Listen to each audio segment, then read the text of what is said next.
Welcome, everyone, to Tug Valley High School. Semi-final matchup here, Class Single A football state championship. You got the Cameron Dragons traveling down to Tug Valley, taking on the 12-0 Tug Valley Panthers. I'm Coach May. Alongside of Joe Kinzer tonight, we'll be bringing y'all the action. Should be a good one, Joe.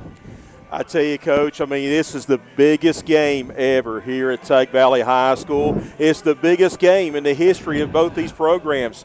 Tug Valley, in its 38th year, first time making the semifinals since 2014.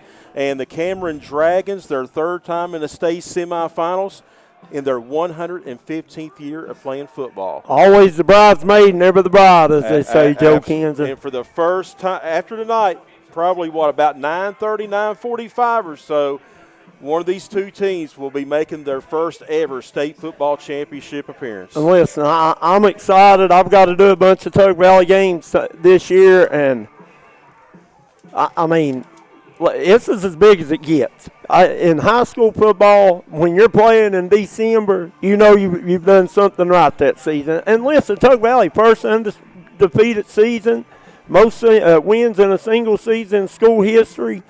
They've set the bar this year here. One thing about Tug Valley, in the last 13 years, this program has really been writing its own history under then Tony Kluski, and then Haiti Ford has taken over since 2019. Coach Ford with 40 wins in his career. But at home, in the last 10 years, Coach May, Tug Valley been very, very dominant, protecting the home turf.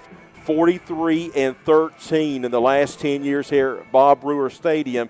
And under Coach Haiti Ford, they've won 24 of 29 home games. Something's going to give tonight because Cameron, they have never won a true road playoff game. They're 0-3. Wow. On the flip side, Mingo County Schools against Cameron are 0-3 in the postseason. I remember back in 2000 when the Williamson Wolfpack was around, and I made that trip to Monarch Stadium at John Marshall High School. It was a cold night. I was in the visitors' press box. I was told, hey, we got you hooked up. You got a press box. I thought it was enclosed. It wasn't. It was open. It was snowing. It was probably about 20, 21 degrees, if that. Froze my hind end off, and Willie was pretty much on the team bus of the Wolfpack the entire second half. Willie like, hey, guys, tell me who won, yeah. right? But you take a look, at the field, and one thing I like, I'm old school, you're old school, forget about the artificial turf. The state semifinals in Class Single A will be on grass fields tomorrow, Wahama and Tucker County. And, I walked the field. Oh, it looks phenomenal. And if you can see, like the dirt, they had a roller and rode the middle of the field, all day long. They had the field tarped from one end to the other all week long, but they rode the field earlier today, and now it was a muck and a mess, I was told. But I walked that field when I got here around 5:15, about 5:05, and the middle of that field was starting to freeze then. Yeah, I don't think it's going to be bad, and I think that had a lot to do with Cameron's decision to want to play Friday night instead of Saturday. They rely a whole lot heavily on speed, we've been told. I've not got to watch them play any, but they rely heavily on speed, and they didn't want to come down here in the middle of the day tomorrow and at 50 degrees and play in the mud and the muck. We got to tell the tape coming up in a few minutes, but, Cameron, they have a two-headed monster in the backfield, Clifton Wallace, 1,500. He's a senior. Didn't get any playing time his first 2 years. 1,501 yards rushing and 23 scores. Slayton Pettit under 800 yards rushing. They could throw it around. Everybody. I've been told. I've been hearing a lot of chatter. Oh man, they love to pound that football. They do, but they'll throw it. Kason Angel, a junior quarterback, first-year starter, a little over 1,100. We'll get to those. We can go ahead and look at that. Let's go ahead and look at our QB matchup right here. Yeah, we got the graphic over. Yeah, we got it. We got you. So Angel, 1,134 yards passing. You see the graphic there, 20 touchdowns to 1 INT. Wow, that's it. Yeah, listen, that's impressive. They could throw it. And these two wide receivers are a pair of seniors, Mason Scott and Slayton Pettit. They've combined for 816 of those 1,134 yards and 17 of those 20 touchdowns. So those are the playmakers. And then you look at Preston May, only a sophomore, 18-0 as a starter here at Tug Valley. All single-season passing records, Coach, in completions, attempts, passing yards, 2,817, touchdowns, 37, only 9 INTs. And with the help of Bradley Dameron, I compiled his career stats last night.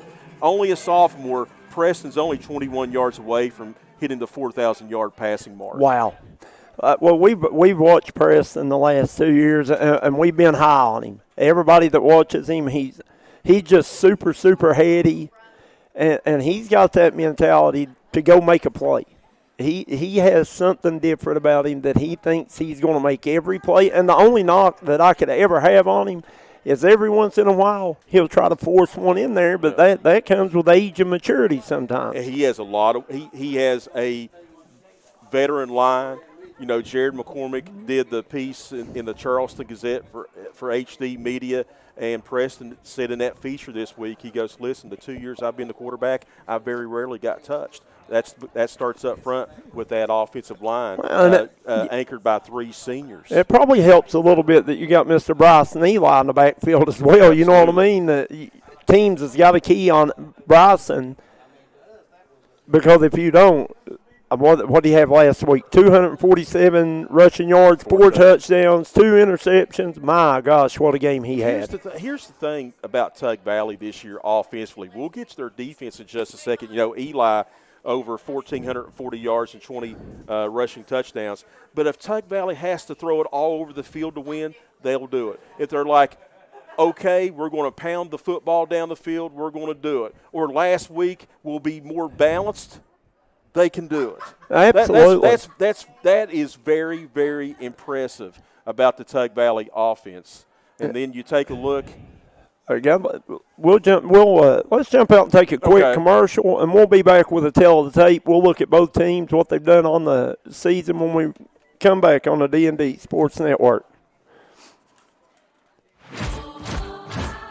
Adventure takes you here, but much of it starts right here in West Virginia, where Toyota has lived alongside hardworking West Virginians for over 25 years, investing over $2 billion in the Buffalo manufacturing plant and bringing in over 2,000 jobs. And that helps fuel the local economy. Thanks for making Toyota the #1 selling brand in West Virginia. See your dealer and start your adventure today. Toyota, let's go places. Whether you're buying or selling, you get the best deals at Ultimate Pawn in Kermit, West Virginia. They got great deals on weed eaters, chainsaws, yard equipment, laptops, game systems. They got the latest in video games. They got handguns, shotguns, rifles, great deals on ammo, and also a large selection of knives for you knives collectors. That's Ultimate Pawn in Kermit, West Virginia. Come see us. Ultimate Pawn is also Cerakote and Guns. If you're looking to get your firearm personalized, stop by Ultimate Pawn in Kermit, West Virginia.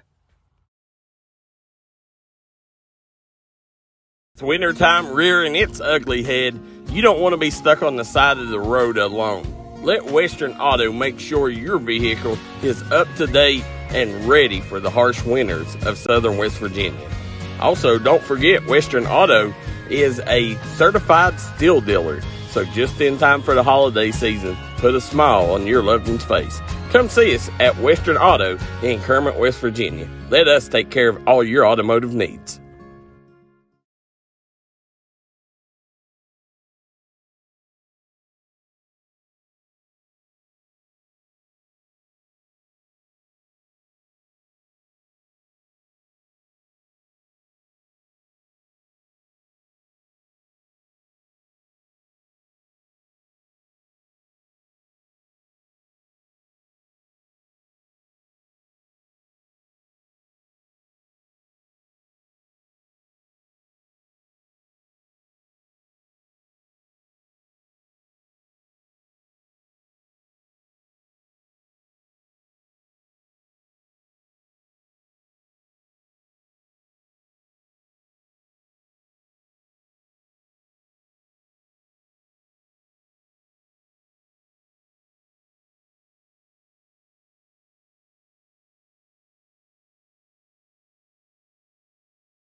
Wow, wonderful job by Miss Brianna Jewell on the national anthem here. We're back here. Let's jump in here and take a look at these two teams, what they both possess, what they've done on the season. Both of them have, phenomenal seasons. You know, Cameron over the last 4 years have won 41 of their last 46 ball games. So they've been on a great run. And in all sports like Tug Valley, and you take a look at Cameron, they are run heavy, 260 yards rushing per ball game behind Clipson Wallace, the 1,500-yard rusher, and Slayton Pettit, just over 760 yards passing. They don't sling it around a lot, but they're very efficient. Again, only 95 yards passing per game. But Cason Angel, the junior quarterback, first-year starter, 1,134 yards passing, like we talked about, 20 touchdowns to 1 INT. So, that's so impressive. Yeah. And then when you look over on the Tug Valley side of things, 12-0, they're balanced. 153 yards rushing, 235 passing. That's 388 yards a game. They're averaging about 38 points a game, 10.9 points allowed.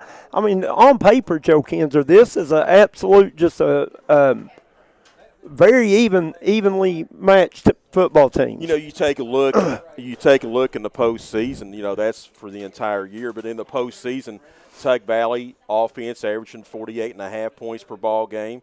Cameron 45 a game. Defensively, you got to win. You got to play good defense to get this far. Tug Valley giving up 13 points a game. Cameron only giving up 6.5. Now, everyone likes to talk about, they don't play this schedule. They don't play this. I compared last night, okay? So, Tug Valley played in the regular season 4 West Virginia teams that made the playoffs, and one in Kentucky. Morgan County, right. They struggle, but everybody pretty much makes it. But overall, including the postseason teams, 57 wins. That's a 45% winning percentage. Cameron played 4 teams in the regular season that made the playoffs in West Virginia. Okay? Their opponent's winning percentage is 55%. So on paper, they are almost dead even. And I'll tell you, Tug Valley, they get a lot of hype on their offense. But right here is a stat that just blew my mind. Right here. You talk about defense. Adam Sloan, Kane Thompson, leaders of the defense, you got Sloan, 97 tackles on the season. Thompson, 119. Sloan got 13 tackles for loss. Thompson got 11. And Tug Valley only allowed 10.9 points per game and have only given up 20 points one time on the season. When Bradley and Jared McCormick and I, we talk a lot during the season, and they both told me before the season, they like, listen, the offense is going to be good. They may have to catch up a little bit, but this defense is going to be solid. And this has been a very solid defensive unit for Tug Valley. And, I had over a 3-hour drive to get down here today to broadcast the game with you, Coach. And I think it's going to be hard for Cameron to run against that Tug Valley front 7. They're going to have to throw it around. And you got the ball hawks like Bryson Eli, 5 picks on the year. I think he's nearing 20 in his picks in his career. The Tug Valley defense has 15 interceptions. Cam Sloan with 4. Yep. I'll tell you that the Tug Valley defense is solid. Let's take a look at the Tug Valley offense here, Joe, if you want to. We'll go through and see if we can look at them. See if if we can get it up here for you. And again, while we're efforting on that, I tell you, this is a packed house here at Bob Brewer Stadium, year 38 of Tug Valley football, the 36th year that they have played on this field. And Tug Valley trying to go for win number 92 at home at the Bob and number 175 all time. Right here you got Tug Valley's offense. Well, I thought we did. I saw Preston May pop up. There's the only one I saw pop up. But you take a look at that front 5. That's the reason why Tug Valley and Preston Mays had plenty of time. You got Max Hatfield, the right guard, 6'1", 200-pound senior. Anchoring the line is the senior center, Dakota Walker. He has really controlled both lines, sides of the line of scrimmage all season long. You see him coming across there now. You got Preston Mays starting at quarterback. Bryson Eli, Cameron, Sloan, big-time names. I mean, listen, like you said, that offensive line for Tug Valley, Jarvis, Walker, Meade, they're tough. Tough. So, and you know, we can talk about the stats of the career of Preston May: 3,979 yards passing, 61% completion percentage, 18-0 as a quarterback, 57 touchdowns to 12 picks. But it goes up front. It starts up front with that offensive line. Absolutely. And you look at Cam Sloan real quickly, you know, a sophomore having a breakout year, 1,304 yards of receiving and 14 touchdowns, and 8 different players for Tug Valley has caught a touchdown pass. That's so impressive. It's just not one person. And listen, and like you said, Preston May does a great job of spreading it around. He spreads the love. He don't just – I mean, a lot of, especially in high school, man, they give you one receiver to cue in on or key in on. And Haiti does a good job of spreading it around to everybody. And I'm excited. I think it's going to be a great matchup. And I think that you kind of got, you want to say it's a matchup of a run versus pass, but as we thought, it really isn't. You got two well-balanced teams. Going at it here. We have sat here and broke it down for you and everything. You don't know what's going to happen. It could be Tug Valley stop their run and Angel throws for 300 yards. For Tug Valley, we've seen it all year long. If you try to take away Bryce and Eli, then Preston May, that opens it up for his passing. You don't know what's going to happen. You see Tug Valley's defense on the screen right now, some of them popping across there. I want to thank Thomas Rainey putting them up there for us, man. What a job he does. He's doing this from home, Joe Kinzer. Thomas is the man. And that Tug Valley defense, you know, they want to have a sack party tonight. They want to make Angel, when he does pass, uncomfortable. Ashton Davis with 5 sacks. Kane Thompson with 4. But Thompson, we have been told, not going to get the start tonight. Shaken up last week in the quarterfinal round. We are told he is able and cleared to play, yes, but he hadn't got to practice all week. Yes. And it's going to be limited from what we're hearing now. Yes. We heard it first, not at all, but now I've heard limited. So we'll see where it goes. Well, I was told limited too. And you take a look, you know, we talked about Dakota Walker, the center on the offensive side of the football. Well, on the defensive side, he has controlled that line of scrimmage all season long. He leads the team in tackles for loss with 14. And Adam Sloan, he's been playing with a banged-up shoulder the last several weeks. He has 13. So this ought to be a dandy one. We can break it down for you, but whoever executes the X's and the O's, takes care of the football, ball security, is going to come away a victor. And you know, I saw last night that Cameron is a 6-point favorite and everything. And I think I would be shocked if this game was a blowout either way. I think it's going to be close, and it's going to come down to the final possession of the ball game. I'm like you. I think this is a flip a coin. Absolutely. To who wins this ball game. Absolutely. Again, the biggest game between both teams. Cameron, 115 years of playing the pigskin.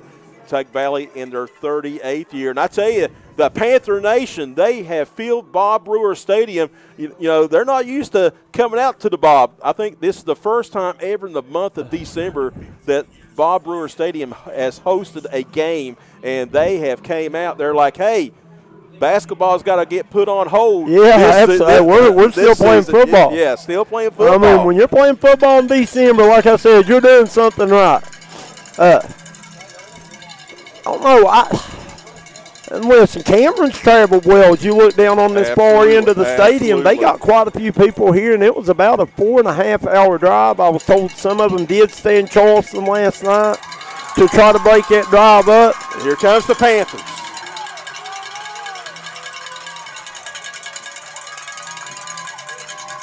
Here we go. You see Tug Valley making their way onto the field, packing American flags, school flag, state flag. I'll tell you right now, I'm fired up. I'm ready to go play, Joe. Tug Valley in the last 13 years, 91 wins and only 45 losses. They're going for win number 175 tonight. And again, this program in the last nearly less than decade and a half, and Joe, you've been writing its history. I don't want to interrupt you, but look down the hallway here. I mean, come on now. It's 18 degrees out, boys, and this place is packed to the max. I love it. You see Cameron get ready to make their entrance over here on the far sideline. Brought their own sign. You get a good look at the Cameron Dragons. Oh, yeah. I was trying to get on my iPhone to see what the temperature is. But I remember in 2014 when the Panthers had to play up at Buck Harless Stadium against Williamstown in the semifinals, it was 17 that night. Pedro Ledger and I, it's 28. Joe, I want to jump in here and I want to thank our sponsors. Without them, none of this never be possible. Treasures Unlimited, Tug Fork and Spoon, Western Auto, El Burrito, Sorting Trucking, Medicine Cabinet, Cheeches, Tug Valley Wellness, Three Guys Pizza and Brew, Quality Metal Roofing, Southside Buildings and Carport, D&D Quick Stop, and guys, Ultimate Pawn. An Ultimate Pawn is now a case knife dealer. So, if it's not for those folks, we wouldn't be here. Yeah, look here. High school football. There you see Ultimate Pawn. They're now a certified case knife dealer. You got a knife fan in a family, I know where you can go get them one for Christmas, right? Absolutely. Well, guys, we're going to jump out. We'll be right back with the opening kickoff on the D&D Sports Network.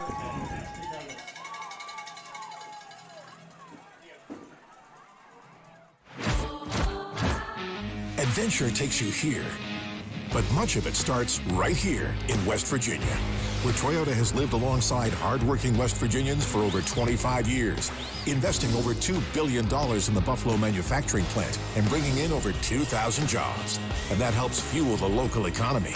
Thanks for making Toyota the #1 selling brand in West Virginia. See your dealer and start your adventure today. Toyota, let's go places.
And we are back here as we are about a minute away from opening kickoff here at Tug Valley High School. Tug Valley Panthers, Cameron Dragons for a date to the state championship game. Wow. Cameron won the toss, and they have elected to receive. So Mr. Angel and that offense will hit the field. That tells me that Cameron is showing respect to Tug Valley's offense, and they want to try to set the tone for this game. So it's going to have to be the Tug Valley D to get a quick 3 and out. Yeah. Aiden Bosserman, he's going to be important tonight. Hey, listen, we watched him in warm-ups, and man, Bosserman can flat kick it.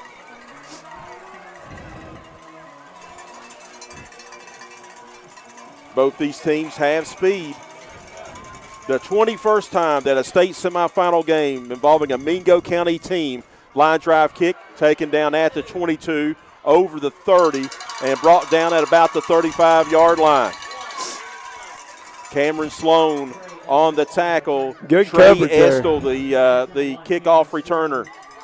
Pretty good coverage by the Panthers. Again, Case and Angel, yes, they are a run-heavy team, but he's thrown 20 touchdowns and 1 interception on the year. Number 4, Wallace, is usually their feature back, over a 1,500-yard rusher on the season.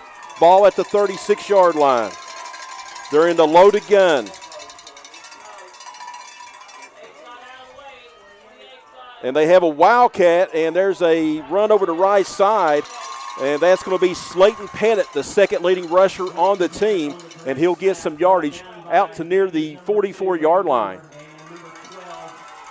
So you usually see, Coach, all year long a play that you've never seen all season or that much, and that's what they're doing right now. They had Pettit in the Wildcat. Well, you always got to have something that you don't have on film, right?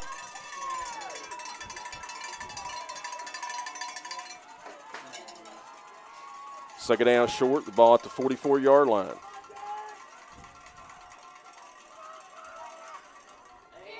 And there's the give to Pettit over the right side again, and he's going to be stopped just shy of the first down.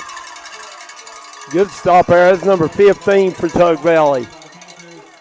That's Austin Smith. So now the no gain, Adam Sloan also. So this is the first money down for that Tug Valley defense. 3rd down and 2. You know, we talked about Cameron's speed early on. Tug Valley's got some serious speed, too, on both sides of the ball. Absolutely. 3rd down and 2. Angels under center. And we have a stoppage and play.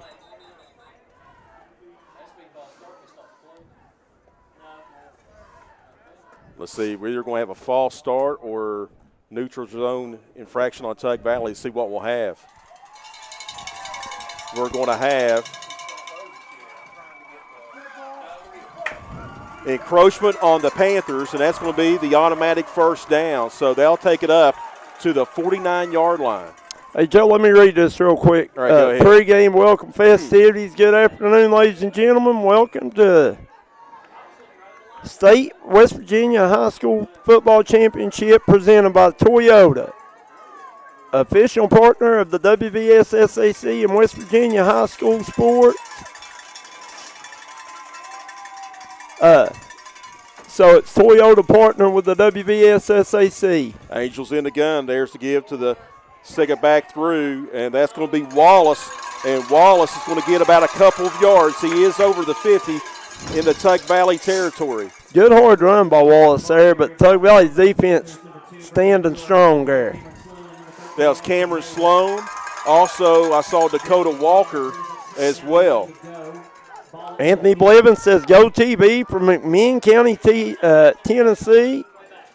Got a lot of people watching this one, guys. Like and share. Get as many people on here as we can. This is huge for these two schools.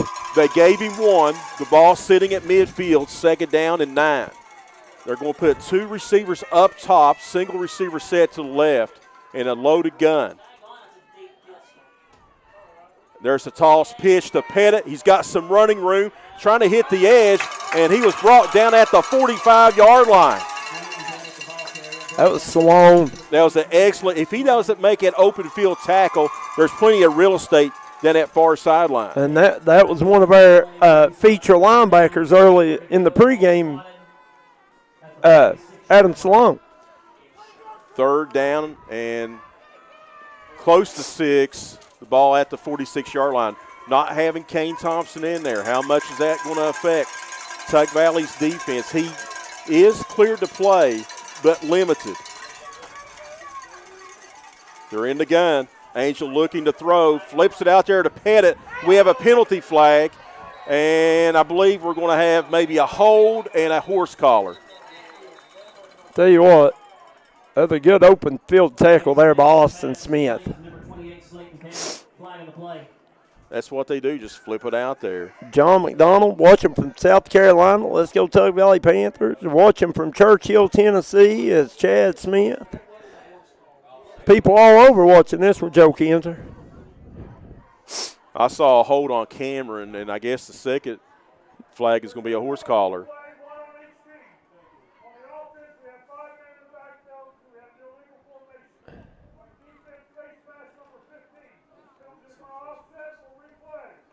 All right, no harm, no foul. Well, they called 5 men in the backfield illegal formation. Shouldn't that be a dead ball penalty, Joe? Am I wrong about that? I can't answer that. Why can't you answer it? I mean, I mean, if it is a false, false start. I mean, if you got 5 guys in the backfield, it should be a dead ball penalty. Yeah. They blow it dead. The face mask penalty doesn't occur, right? Correct. So that's just me thinking out loud. Well, you're correct. I just wanted you to. I'll say it. I mean, you're correct. All right, 3rd down, 5.5. We'll do it again. And Angel was barking out the signals, and guess what? Tug Valley just gave Cameron 5 more extra yards. And if Tug Valley can't be, this Cameron team's way too good to give them free ones. Absolutely. Amy Runyon-Reed, always great to hear Joe. I hope he's good luck tonight. Thanks a lot, Amy. Doing good. Yeah, PJ said it's a live ball foul. All right, 1st down, 10, the ball to 40, pistol formation.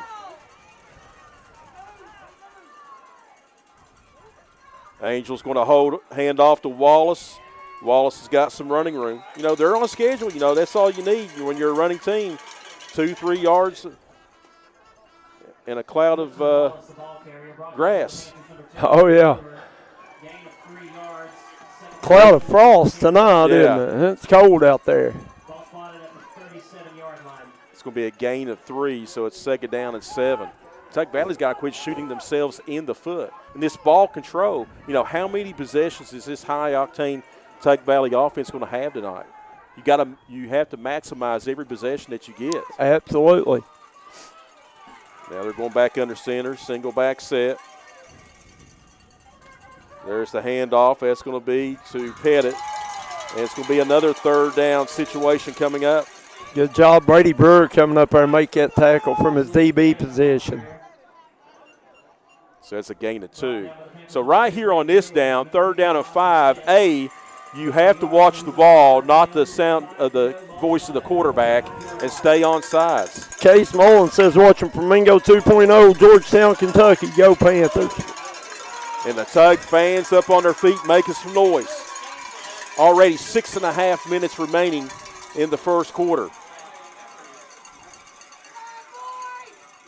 There's the toss pitch. Pettit. He's bottled up, and he's going to be thrown for a loss. It'll be 4th down. Coming up to make the play was Adam Sloan. Big number 55. Dakota Walker out there making a play. The big fella getting outside the box. They'll go for it, and this will get this Tug Valley fans up on their feet. They have already ran half the 1st quarter clock down on this drive. Now listen, the best way to stop a good offense is not give them the ball, right? Absolutely. 2 receivers right, 1 left. Back to throw. Over to the right side, all alone. It drops. Wow. Clapson Wallace. Wallace drops the football. He would have been running from here to Del Barton if he would have made that catch. Nevertheless, money down play for Tug Valley, and the Panthers offense will take the field. Joe Kinzer, I've said it for years. To make it to a state championship, you got to be lucky. really, really good, a little bit lucky, and have a few breaks go your way, and Tug Valley got a big one there. Got to take advantage of it. And here's the thing. When it's cold, you know, that football, it's a little bit harder and slicker. You know what I mean? Oh, yeah, and it hits a little bit different. Look here, Tug Valley going with 4 wides right now. But I think he was looking to run before he caught the ball. Yep. Looked up the field. Preston May needed 21 passing yards for 4,000 in his career. Play action pass, and he's going to go down. That'll be a sack. Getting in there for the sack party is Colin Majors. And you don't see that very often, Preston getting sacked. Absolutely not. We got a Cameron fan in here. Patty Appleton says, "Come on, Dragons." 2nd down long for the Panthers. 2nd down 17.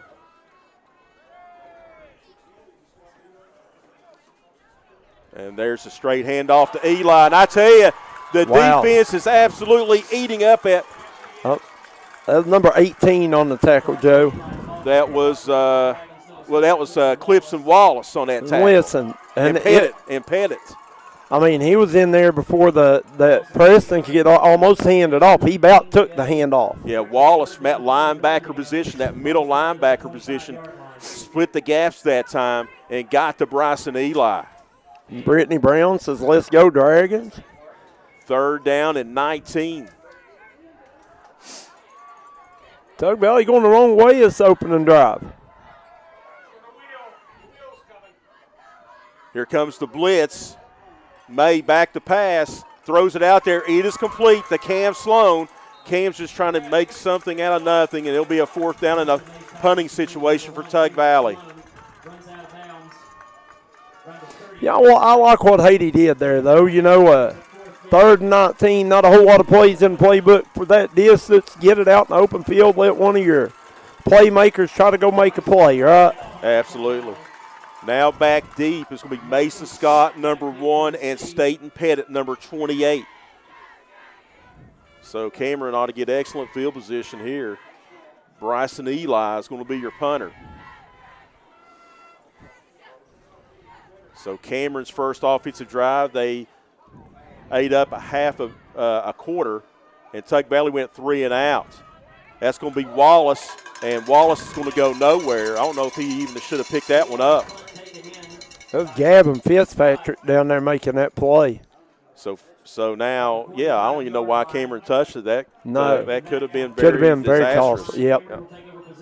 Like you said, that ball cold and slick right now, easy to drop, right? That was a good job by Fitzpatrick, though, sprinting down there to get on it real quick, too. Now, Pettit, number 28, they ran him 5 times the first possession. So let's see if Wallace will get in more of the action this time. Ball spotted at the 43-yard line.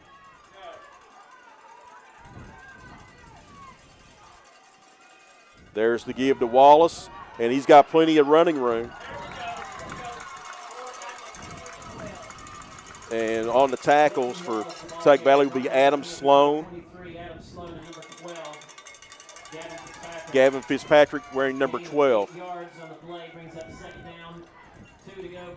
But, whenever you can get 7-8 yards, that makes 2nd down more manageable. That keeps you on schedule, right? Yeah, that keeps you where you want to be, and that gives you opportunities to take a chance here and there. Cameron in their 115th year of football, Tug Valley in their 38th. 2nd down, 2.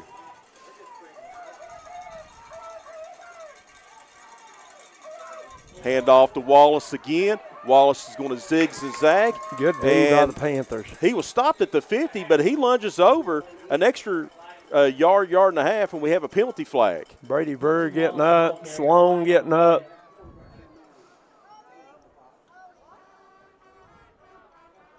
He waved off the flag. So now it's going to bring up a 3rd down and a long one. And what they're doing, looks like, Coach, is just spreading out Tug Valley's defense. And trying to keep it in the middle of the field, and it's almost like a read, letting the running back just pick and pluck his way through, right? So now, the whole playbook is open. You can go play action pass. You can do toss pitch. You can run it up the middle. I mean, everything's open right now for Cameron. And that's what getting 7 yards on 1st down will do for you. Oh, they're just going to spread you out and run it right here out of the pistol. 3rd down and a long one. Hand off, Wallace. Wallace makes a 360 spin move, and he'll have the 1st down. They had him stopped short, and he spun out of it and got that extra yard. He hit the O button. Whatever button it he is. Hit the O. I play video games all the time. That's my stress release. Wallace now. So he's getting the bulk of the carries on this drive. So the ball's now at the Tug Valley 48. The Dragons, and for Marshall County, they're paying taxes. They're living on the Panthers' end of the field right now. And right now they're controlling the football, and like I said, the best way to negate a good offense is keep the ball out of their hands. Angel, hands off again. Wallace, and I tell you, he just trucked over a defender. He ducked under 2. He trucked 1, and that's another good gain on 1st down. I'll tell you, I like what Wallace is doing too. I mean, when he sees daylight, he gets his foot in the ground, gets north and south. He doesn't. You see a lot of backs always try to string it out, and get that corner. When Wallace sees daylight up the field, he gets his foot in the ground and goes. But the Dragons' offense, they are winning first down. I mean, they're getting 5, 7, 8 yards a pop on first down. I couldn't tell you the last time that Tug Valley won a first down battle. Second down 5, the ball to 43. Handoff, Wallace, plenty of running room. And I tell you, he just puts the shoulder down and just adds some more. That's a first down for the Dragons. Wanda Hodge says, what's the score? I live down in Michigan. Got to put us, though, 0-0. Under your scoreboard is in your top right-hand corner. But the Dragons are driving on their second possession. Well, listen, and they've controlled the ball this quarter. Absolutely. They kept it probably 10 of the 12 minutes here. Ball at the 31-yard line. You got a running back on each side of the quarterback. Counter play, Wallace. He was bottled up. He spun out of it. He's got plenty of running room inside the 15, the 10, and it'll be a first and goal. But they had him dead to rights, but the defender didn't wrap him up, and he just spun away. Well, I'll tell you, Wallace's legs never quit churning, never quit turning. He works. He keeps plowing, plucking. That's a gain of 22. And, you know, Tug Valley started out slow last week as well. And I said in the pregame that Tug Valley was going to have to avoid the slow start here tonight. And Tug Valley has only ran 3 plays of offense. It's been all Cameron, and they have a first and goal from the Tug 9 to begin the second quarter. Your score at the end of one quarter of play in the state semifinals in Class Single A. No score. We'll be back with more on the D&D Sports Network. Here at Logan Bank and Trust, we are committed to serving the needs of the Southern Coalfields. For any of your financial needs, we encourage you to stop by one of our 5 convenient locations or apply online today at lbnt.com. Whether you choose to stop by or visit us online, our team is here to help you every step of the way. Buying a new home, expanding your business? Choose Logan Bank and Trust. Let's bank together. Member FDIC, Equal Housing Lender.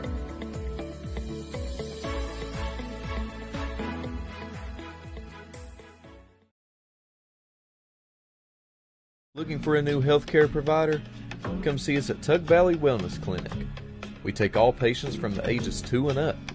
Our staff has over 30 years of medical experience. We do everything from DOT physicals, wellness exams, adult and child, walk-in visits, and more. Call us today at 304-236-3601 or reach us Monday through Friday.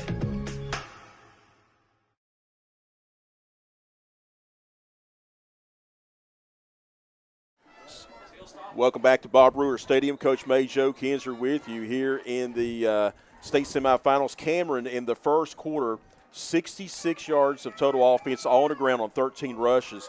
Tug Valley, -4 yards of offense, only on 3 plays. First down goal, the ball at the 9-yard line of Tug Valley. Again, Tug Valley missing Kane Thompson. He is cleared to play, but we'll find out how much he can play tonight. And Wallace, again, another punishing run that time. Yeah, Kane was shaken up last week. And from what we were told up here in the press box, he hadn't practiced all week, and they didn't want to play him unless an absolute. Well, you want my opinion? I think it's going to be absolute. I think Kane Thompson might be. He's one of the top 2 or 3 linebackers I've saw this year. I mean, he's really good. Second down goal, the ball at the 5-yard line. Hand off again to Wallace, and he's going to be just shy of the goal line. Man, Wallace got good feet, good hips. That's Walker alongside of Adam Sloan. You get a good look at Case and Wallace there for the Cameron Dragons.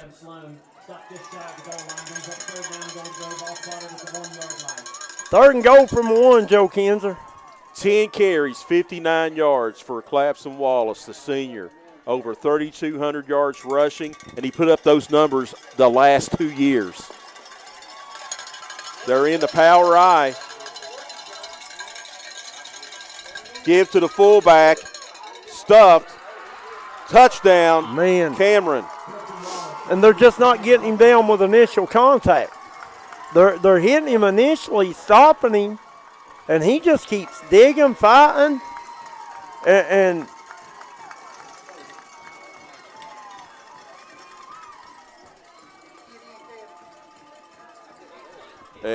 I think it was Pettit on the touchdown, and now the Dragons will try the point after. Salem Brown on to attempt the extra point. Salem Brown doing the kicking honors. Solar Reed, the holder. And that's a bad snap. He's going to run for it. He slips. He's going to throw it out there. It's tipped a couple times, and it's incomplete. 10:33 remaining in the first half in the state semifinal affair here from Bob Brewer Stadium.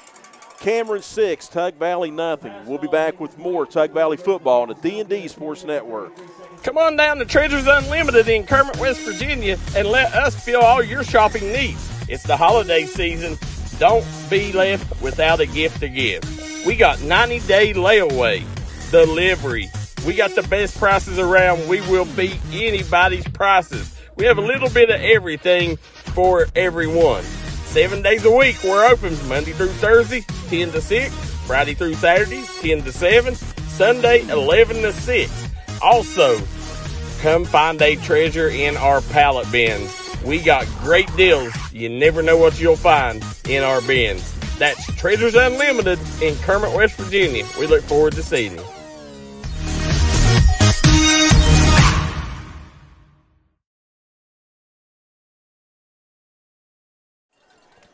There was Wallace, Clipson Wallace on that last touchdown run. That is his 24th touchdown rush of the year, and it's been all Dragons so far in the first nearly 14 minutes of this ball game.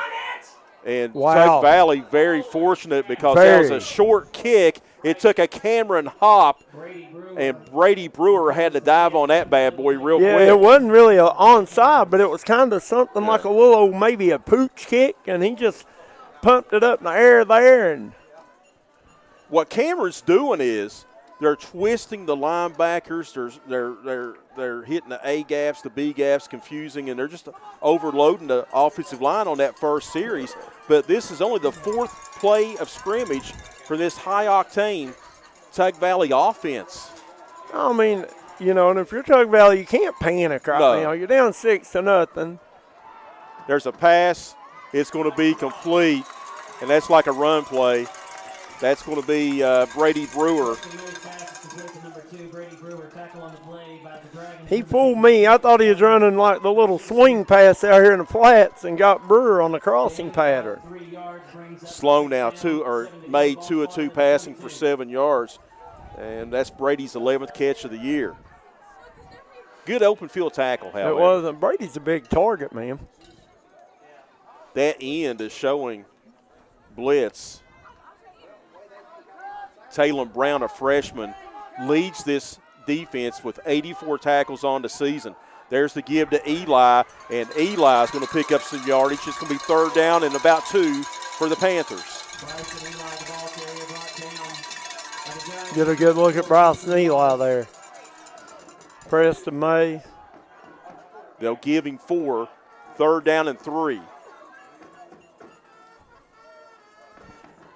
Tug Valley, I like what they do. They rush to the line. They see what the defense is doing. Yeah. Then if they've got the look they want, they go with it. If not, May will check down and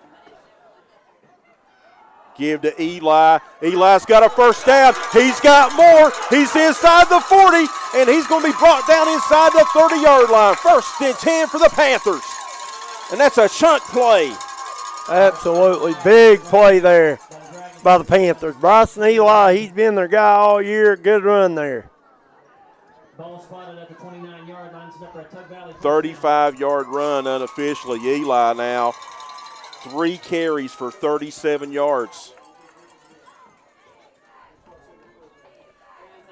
I told someone today, I don't care how many passing yards Preston May has. If they're going to get to Charleston next week, they're going to have to use the legs of Bryson Eli tonight. Listen, absolutely.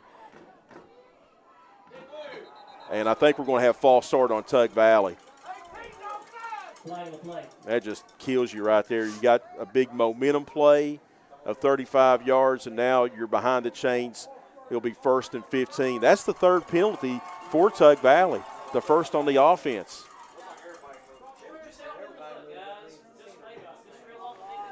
And like I said, you don't want to make it easy on Cameron. You don't want to give them nothing that they don't earn. So now it's 1st down 15 at the 34. May looks over the middle and short hop Cameron Sloan. Had him. If he gets that one in stride, we have a tie game. Going, yeah, and I think May tried to throw it a little bit low to where only his guy could catch it and got it a little bit too low. I like the play call, though. Do you put an H back in the slot and do a vertical seam like they did against Petersburg 3 times last week? I think eventually you'll see that play ran. I saw very successful.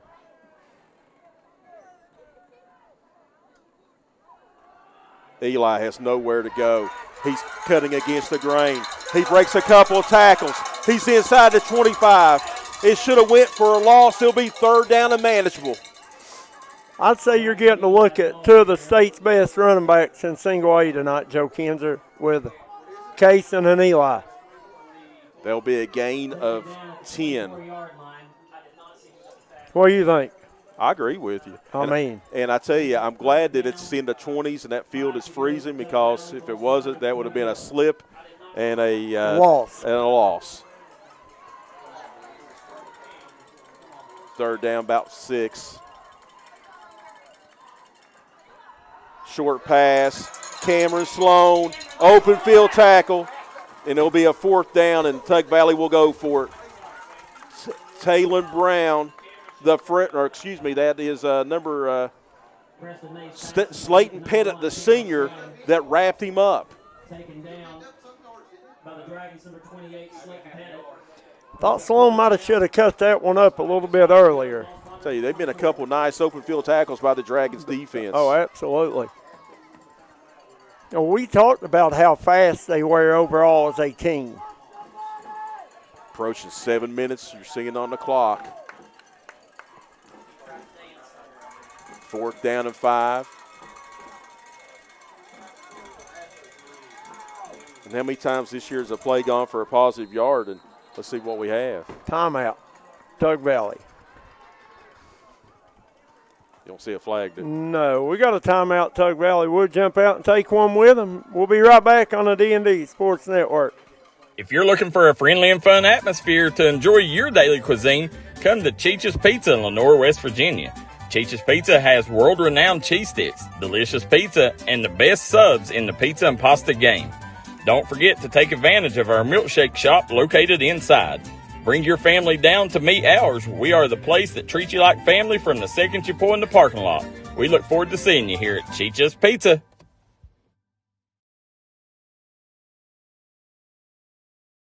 And we're back here as there's some confusion to what's going on here. As Cameron's coaches are out on the field. Cameron's saying it should be delay a game on Tug Valley.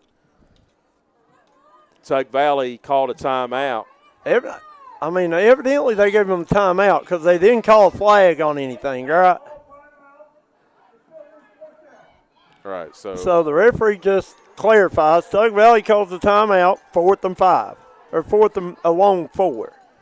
The running back from Wahama, he's the top running back. He could win the Kennedy. He won't. I think the front runner is the quarterback of Hurricane. Play action pass over the middle. It's batted down. They won't be interference because once the pass was batted down, you can do whatever you want to the receiver. If you don't get to the QB, put the hands up. That's it. So in the first 2 offensive drives for Tug Valley. Preston May now 3 of 5 throwing for only 8 yards. Now, this Cameron, well, like you said, this Cameron defensive linebacking core made some great open field tackles early on, too. Absolutely. The 21st game in the state semifinals involving a Mingo County school, and that record is 6-14. Tug Valley needs to minimize damage here. Absolutely. Let's see if the defense can make a big play, turn them over, get them a 3 and out. They fake the toss pitch. There's the quarterback. He's got plenty of running room. There's Angel. He's got the first down and more still on his feet. How many missed tackles? And it'll be up to about the 43-yard line. A fake the toss sweep, and the quarterback just kept it himself. Gain of 20. Good play call there by the Dragons. They're absolutely whipping Tug Valley on first down. Kane Thompson now coming in the game, and I wasn't going to say it, but I'll say it now. If Kane Thompson don't play in this game, I don't see Tug Valley winning. I'm just going to say it like that. So Kane Thompson, we were told that he was cleared, that he wouldn't play unless it was absolute. Well, we've got to the absolute.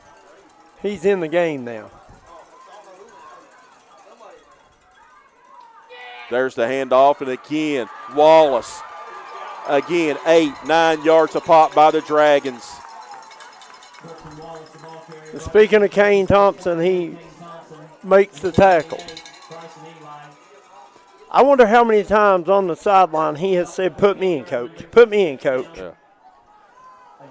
I mean, Coach Tim Brown of Cameron, he's got easy play calling. 2nd and 2, 2nd and 1. Yeah, oh, yeah, absolutely. Your playbook's wide open. Now, Tug Valley will get the football to begin the second half, but you don't want to go down 2 scores. Their offense has now, for the first time tonight, their offense have been penalized. So 2nd and 2 will now go to 2nd and 7.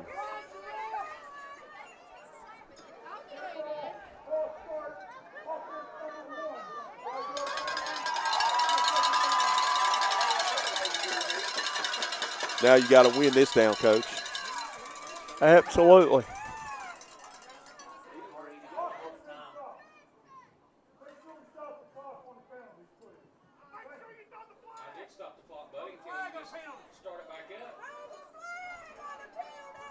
All right, so the ball's back at the Tug Valley side of the field at the 47-yard line. Defense needs to make a big play here. They're overloading trip receivers up top to the left. There's the straight handoff to Wallace again. Wallace will be eaten up that time. A gain of about a half a yard, 3rd and long. And guess who? Look here getting up off the bottom of the pile. Kane Thompson. Kane Thompson. What they were doing was just spreading us out there, Coach, and just trying to open up the middle of that field. Now, remember, the only pass they have attempted, Wallace dropped a wide open pass in the flats. Well, now this is definitely I won't say it's a passing down for them. And there's the keeper himself, and a first down for Angel, the quarterback. And he's fired up. And that just deflates you right there. It does. You get them 3rd and 5, 3rd and 6. First time you've had them in a 3rd and anything near a long.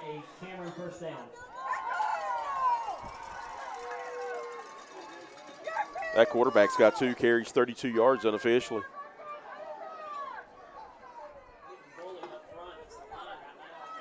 First down and 10, the ball to Tug Valley 44. Tug Valley's only had 2 possessions in this entire half with 3:38 to go in the second quarter. There's a counter to Wallace, 2 missed tackles. You got blockers and another first down, another huge play for Clapson Wallace and the Cameron Dragons offense. Wallace, the ball carrier brought down by the Panthers, number 23, Adam Sloan. Coach, they're just running right down the throat of the Panthers. Like you said, they're spreading them out. They're putting receivers out wide, and they're running it up the middle. And And their OL is whipping the Tug Valley DL. And we have a timeout on the field. We'll take it as well. 3:28 remaining in the half. Cameron driving, and they're up by 6. If you're looking for a friendly and fun atmosphere to enjoy your daily cuisine, come to Cheech's Pizza in Lenore, West Virginia. Cheech's Pizza has world-renowned cheese sticks, delicious pizza, and the best subs in the pizza and pasta game. Don't forget to take advantage of our milkshake shop located inside. Bring your family down to meet ours. We are the place that treats you like family from the second you pull in the parking lot. We look forward to seeing you here at Cheech's Pizza.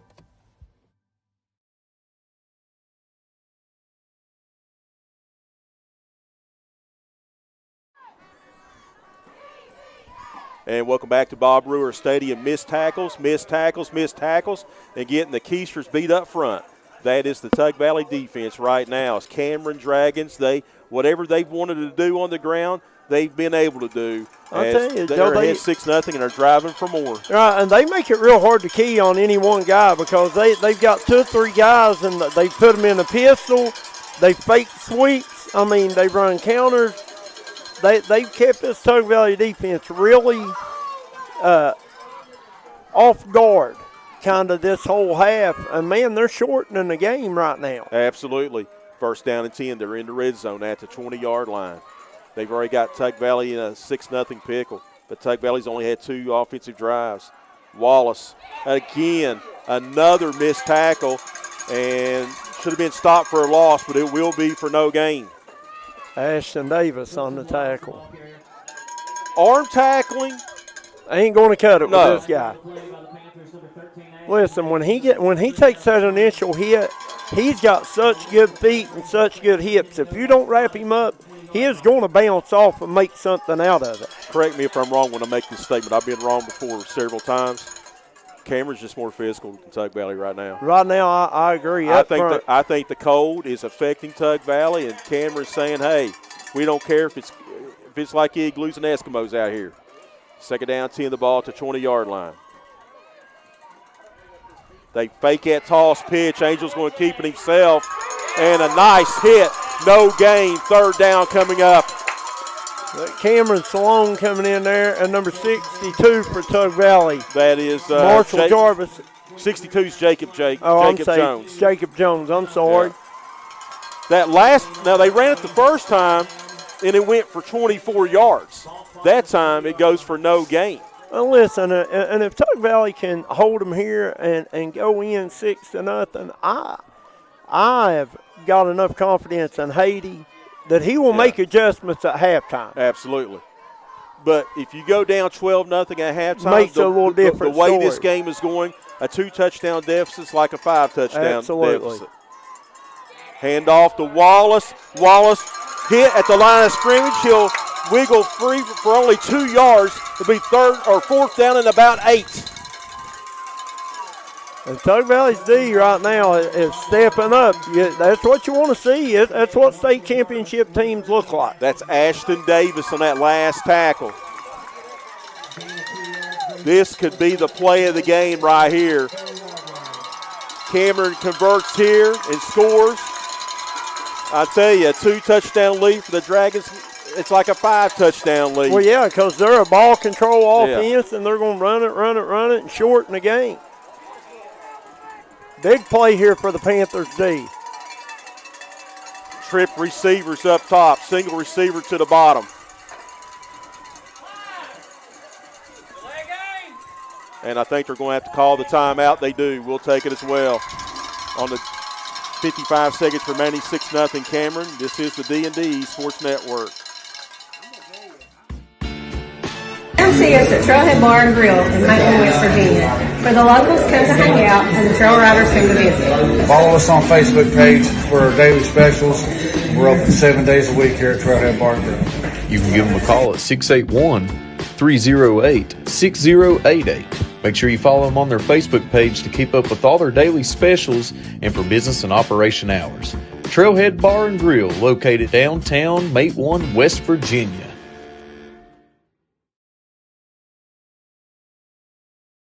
If you're injured in a car wreck, don't delay. Give me a call today, Justin Markham. Here at Markham Law Office, we will fight for you.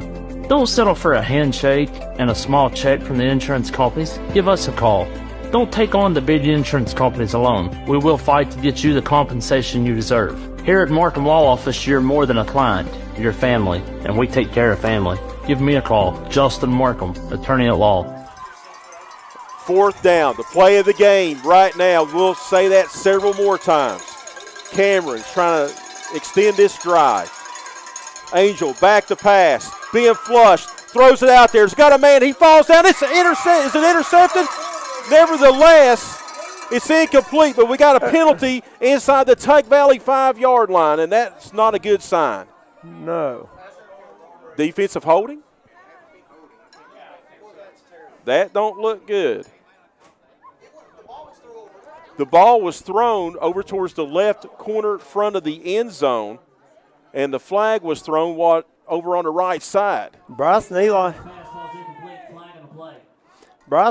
had great coverage there. I was looking where the ball was being thrown, not over on this right side. Yeah, I didn't see it either. Now, if he's calling pass interference or trying to over on that one side and about 52 yards away, the receiver fell down.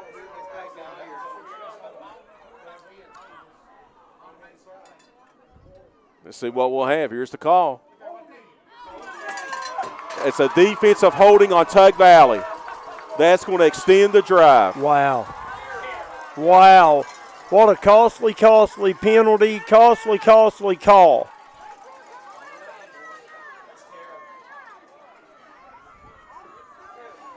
So now the Tug Valley defense is going to have to hold up strong now. I mean, I'm like you. I was watching where the ball was thrown, and there was no holding over there. 1st and goal inside the 10-yard line. Quarterback's going to keep it himself, breaks a tackle, gets into the end zone.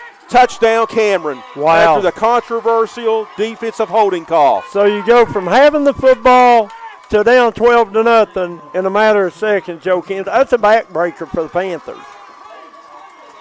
43 seconds remaining in the first half. That is an absolute backbreaker if you're Tug Valley. How many timeouts Tug Valley have? 2? Yes.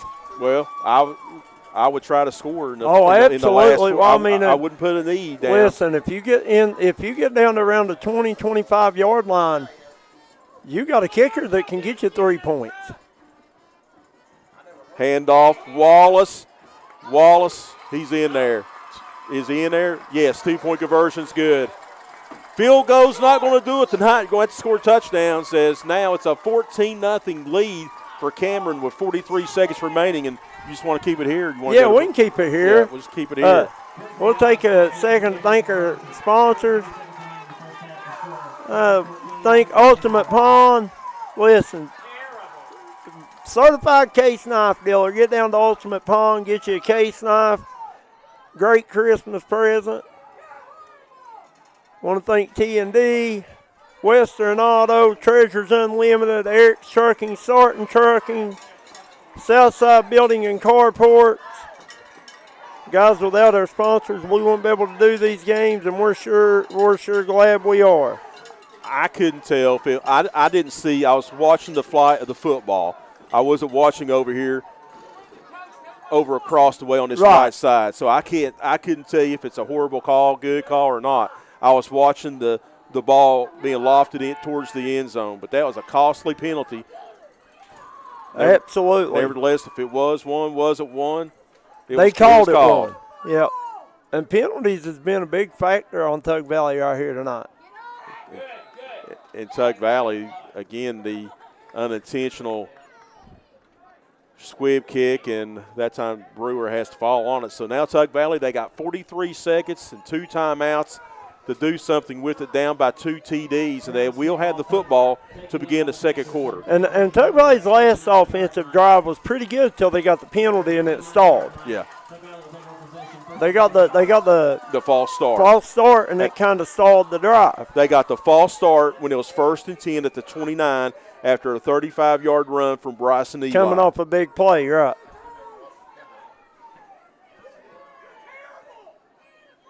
So the ball at the 30. May, that's a screen to Eli, and Eli's going to keep his feet, and Cameron will give him 7-8 yards all day long. If he doesn't fall down there, though, Joe, he's got big country in front of him, doesn't he? Absolutely. And, again, that's a timeout. Tug Valley will have one remaining in the half. We'll jump out and take one with them. You're watching playoff football on the D&D Sports Network.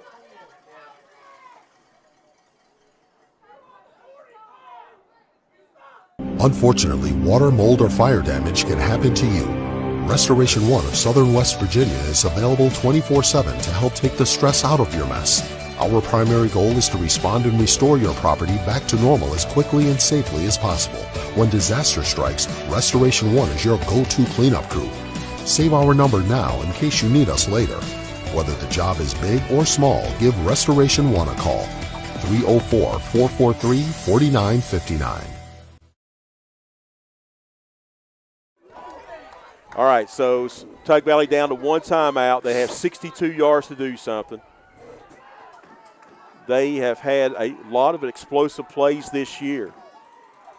Oh, absolutely, and they got some playmakers, Sloan and Eli. May back to pass. The freshman being flushed. Diving catch attempt, no good, but that was the freshman out there, number 18, Taylor Brown, that was harassing one of those offensive linemen. May 4-7 passing unofficially for 11 yards. Just not have many opportunities. Cameron's controlled the ball the entire first half. I would say that they have had the ball. How many plays do you think Tug Valley's ran? I've got it for you. How many plays do you think they Probably ran? 12. You're right. You're correct. 12. That's not a lot of plays in a whole half of football. No. May steps up in the pocket. Is going to launch one. Incomplete. And that's the reason why I keep on saying that a 14-0 lead feels like a 35-0, or a 14-0 deficit feels like a 35-0 deficit. Listen, and this Cameron defense is pretty daggone good. I mean, if you're unless they go for it here, unless I mean, how many plays are you going to be able to run the second half? You've only ran 13. Unless you figure something out on defense and get a couple 3-and-outs, because Cameron's going to keep it on. They're especially going to keep it on the ground now. Absolutely. They're going. No way are they going to start throwing it. Let's see if Tug fakes it or truly punts it here. He's going to punt it. That's Eli. And it's going to take a bounce around the 40. So now Cameron has 18 seconds. And if I'm Cameron here, I try to hand off one time. They got a timeout. Call one unless you break it. If you don't do something, just take a knee. Maybe hand one. Yeah, like I said, maybe make a hand one off here and see what you get off the first attempt. If you get something, maybe try to go. And if not, take a knee. Be done with it. You're up. You're sitting pretty right now up 14-0, and we talked about it. You got a ball control offense, and they've run the ball very effectively this first half. But I'll tell you this, the first possession coming out of the half for Tug Valley, they'll get the ball, is must score. Must score. Must score, in my opinion. I agree. Jet sweep. That's Pettit. And Pettit is going to step out of bounds at the Tug Valley side of the 50 at about the 48-yard line. I'll tell you right now, that was a really good job by Austin Smith stringing that out, not giving Pettit anywhere to cut it up. So now they still have 12. They still have 12 seconds to do something with it.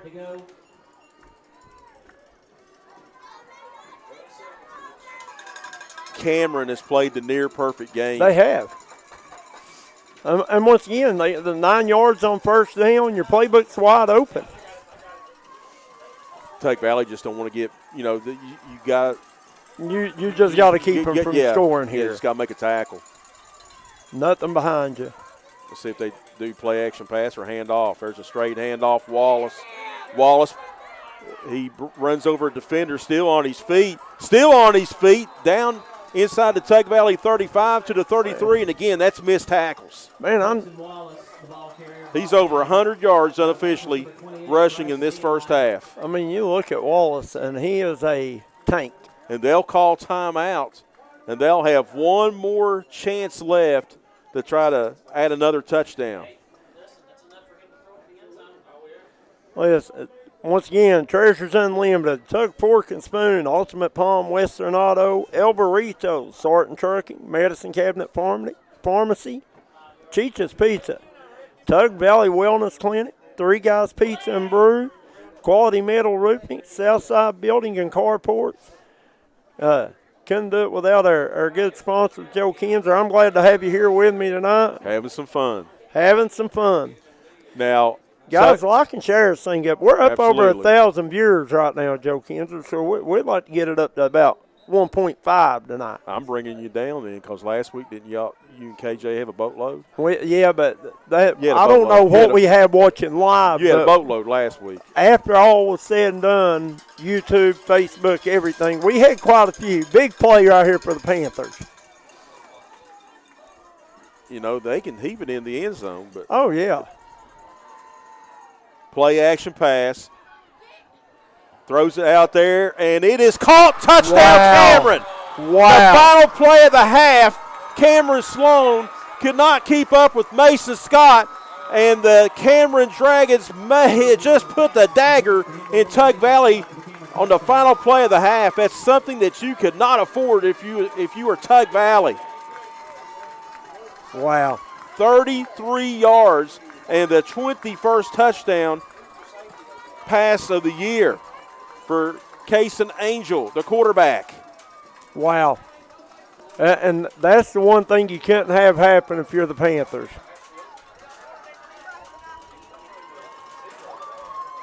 So here comes the two-point conversion. Quarterback's going to keep it himself. That's Angel.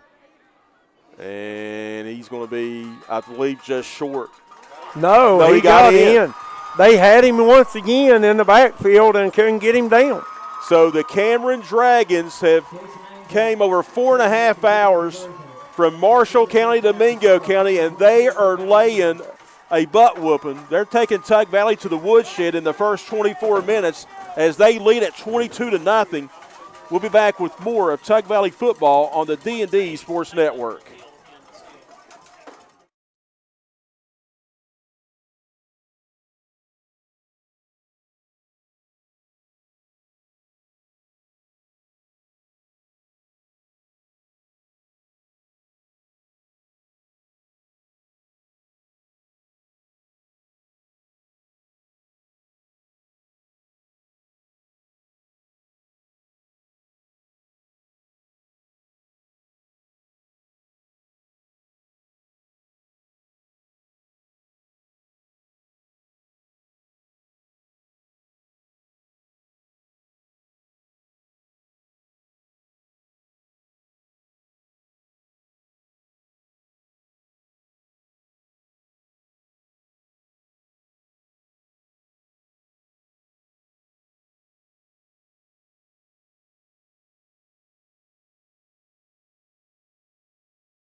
All right.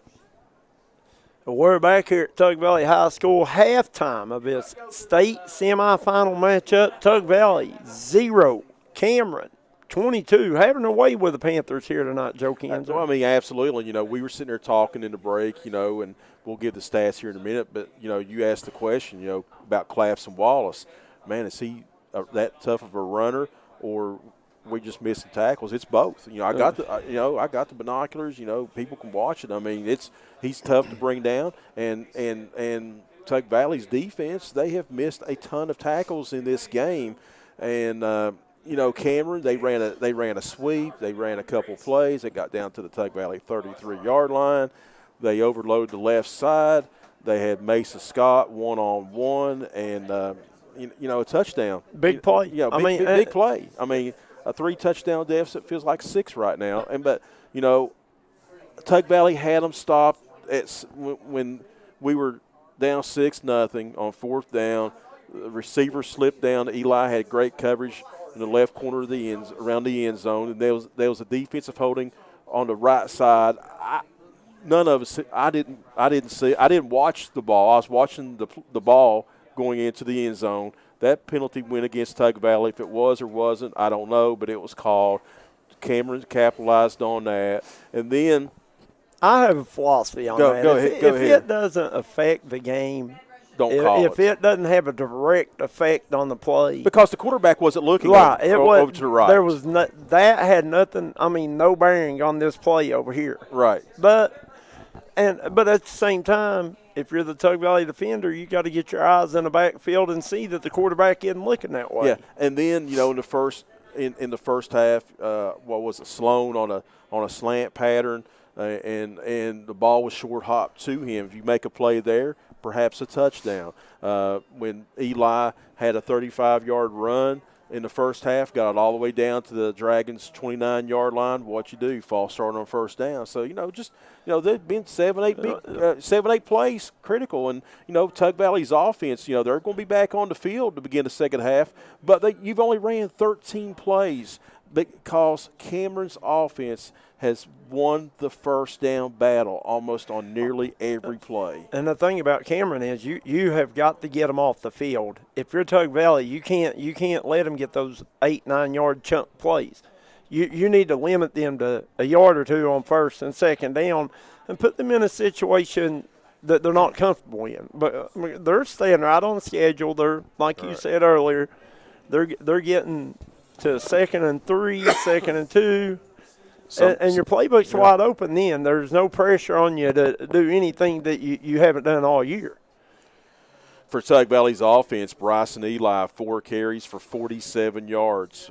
May was sacked one time for 7. So Tug Valley, 5 rushes for 40 yards. And then you take a look at the passing numbers, 4 of 8 passing for 11 yards. Bryson has a screen pass, a reception for 8. Then Brady Brewer had that's going to be I lied there a little bit, 16 yards, 4 of 8 for 16 yards. Cameron Sloan, 1 catch, 5 yards. Brewer, 1 for 2. And then Eli, 1 for 8. So 56 yards of total offense in the first half. Well, Tug Valley's offense haven't been on the field long enough for 13 plays. For May to get really, what you say, comfortable. I mean, this is his first big-time playoff game. And they're putting pressure on him, and they're making him uncomfortable. I mean, he's played in the playoff games this year, but none of them's been close. None of them's been battles. That's all I've heard. I've heard, man, Tug Valley's got the size advantage, and they're small. Well, I tell you, in today's world of football, it's been like this for over a decade. Speed kills. I mean, I used to broadcast on the radio Belfry football. I couldn't tell you how many times Belfry won a state championship with an undersized defensive line. That's when Belfry started winning state titles in 2003, when you had people like Clifton Hatfield and company had an undersized defensive line and speed. And me being an old offensive lineman, I'd have rather block the big old slow guy than I would a guy that could move. And because it's harder to get a body on a guy that can. Yeah. It's like people that played high school football around here, 40, 45, 50 years ago. The athletes now are, they're stronger. They can jump higher. They're more athletic. That's the way it is, isn't it? But it was pound and ground for all them years. Now it's built more on speed. You take a look at Cameron, Clapson Wallace, the senior.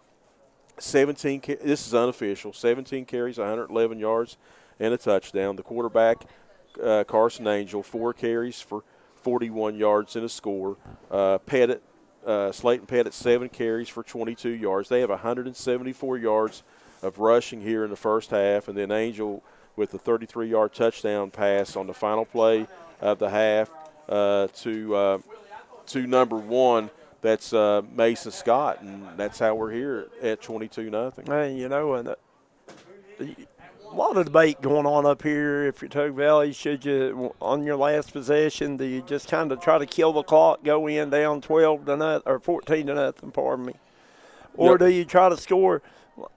My philosophy is you try to score. That's my philosophy too. I mean, but maybe not in the fashion that they did it, but you are where you are, and the thing is, you got to go in the locker room, and it's by no means out of reach right now.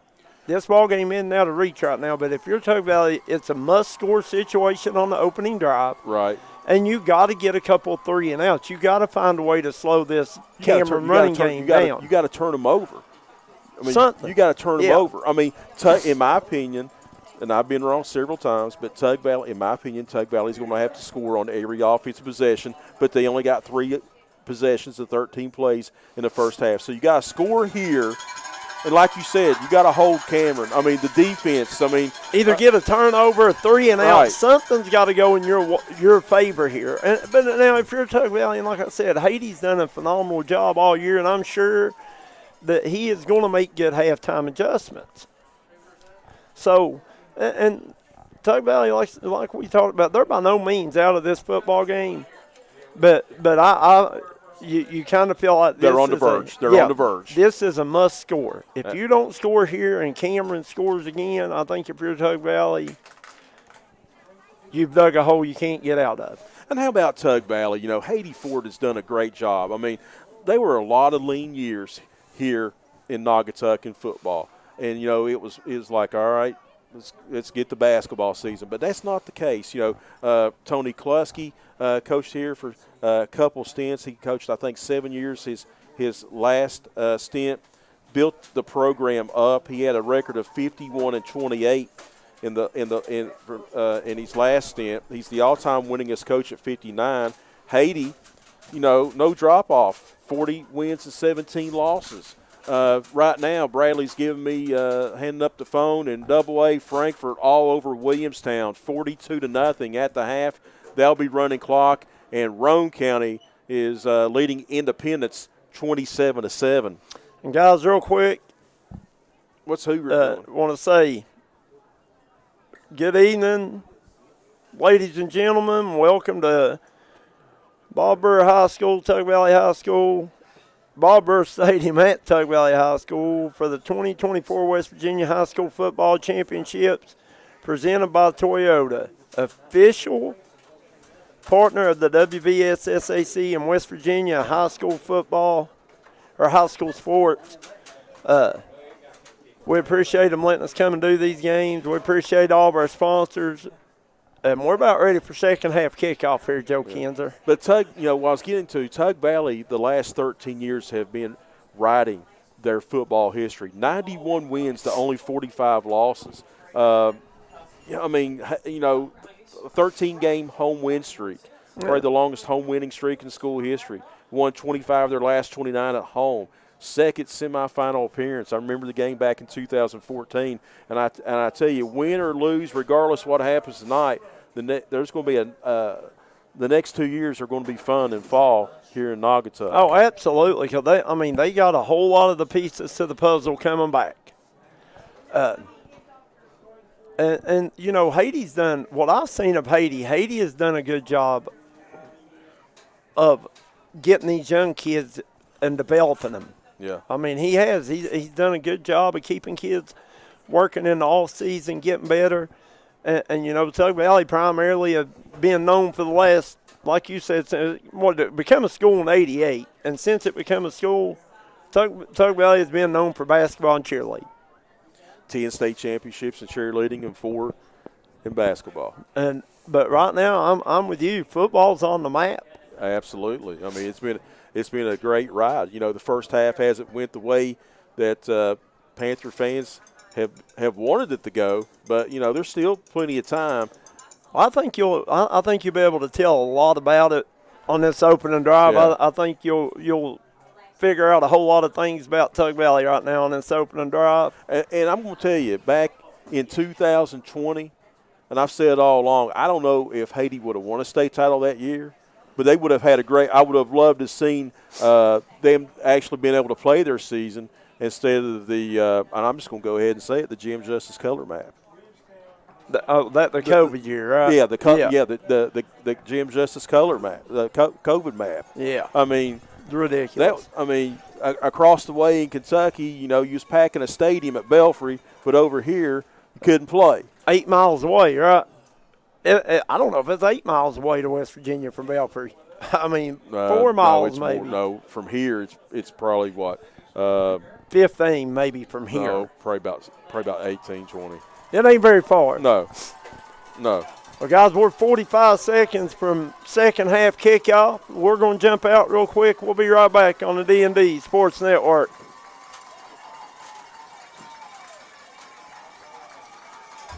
Come on down to Three Guys Pizza and Brew in Williamson, West Virginia. We're located on the corner of Harvey Street and 3rd Avenue.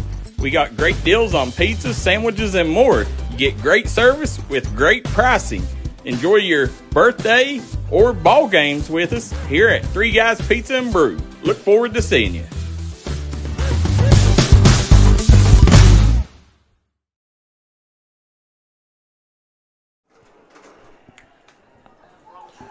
Welcome back to Bob Brewer Stadium. By the way, Herbert Hoover leading Princeton 14-0. Thanks to Chris Bishop and also Bradley, part of D&D Sports team.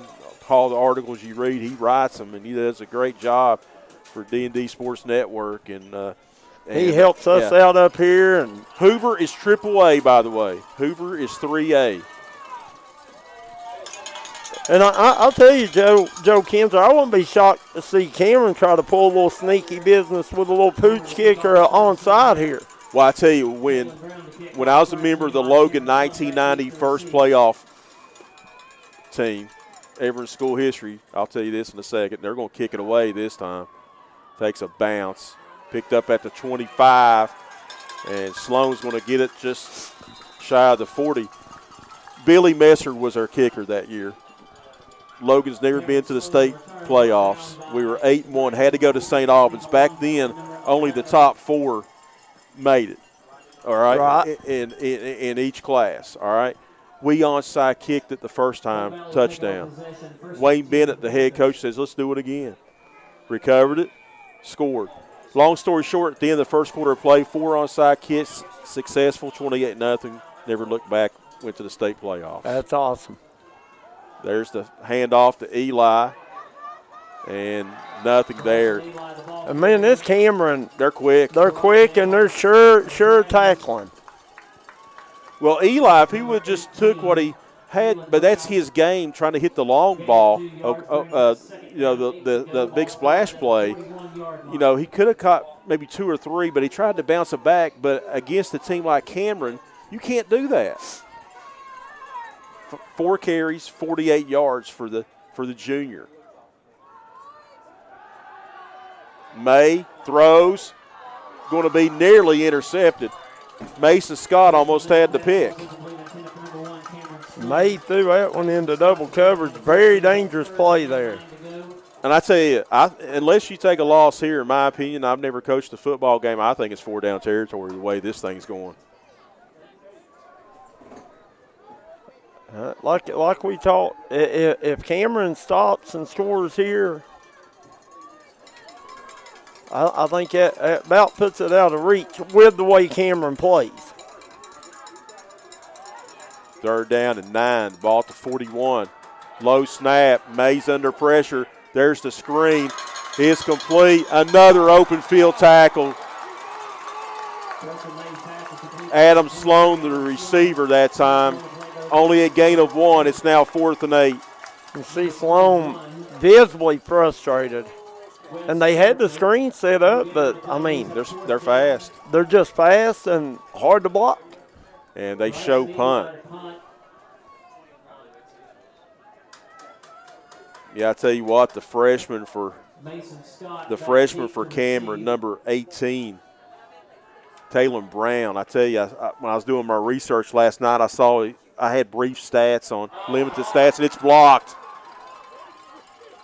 And it's going to be Cameron's football on the 50-yard line. Yeah. Wow. They're winning all 3 phases right now.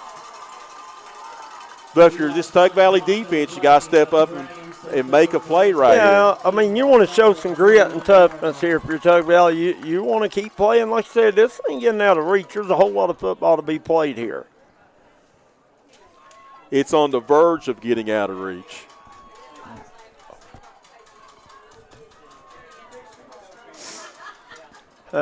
Not the start to the second half No. you wanted. If you're a Panther fan, though, you really wanted to see some signs of life offensively. And this is, we've watched them all year, and this is the first time that we saw the Tug Valley offensive side struggle.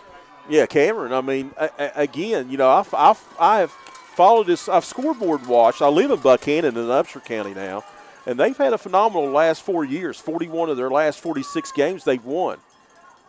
There's the handoff to Wallace, and Wallace again.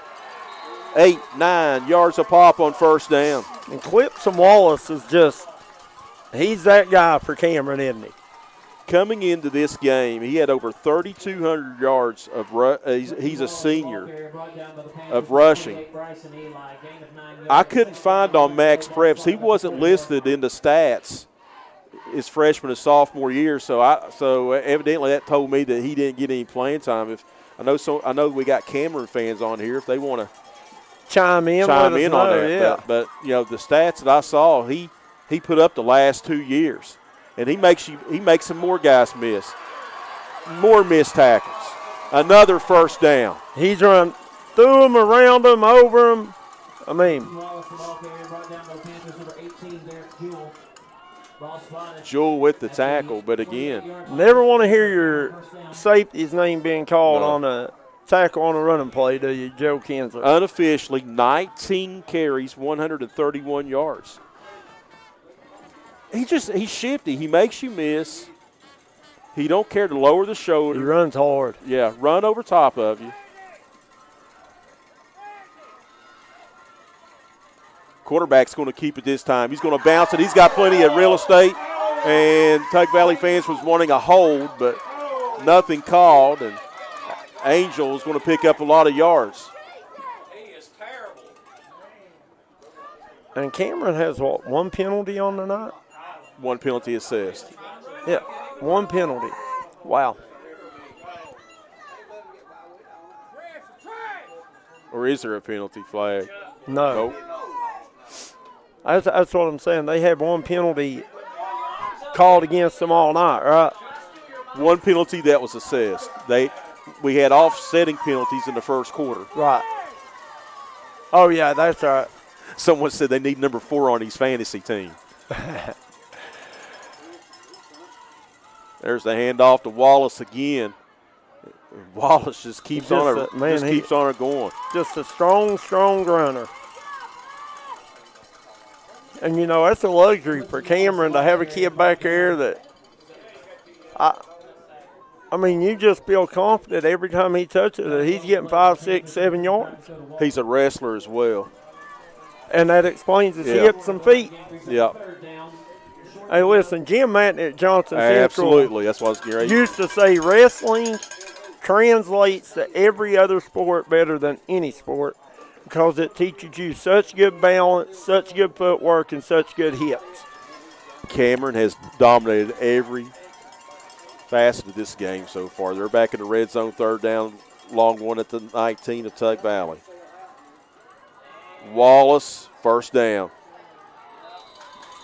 He takes a hit in the back, and he still falls forward for 2 more additional yards. Ashton Davis credited with a tackle. one of the lone seniors on this Tug Valley. They got a couple of senior linemen, but they're predominantly sophomore and juniors. Tug Valley, 3 senior offensive linemen? Maybe. I have the 2 senior linemen, all right. 3, Hatfield.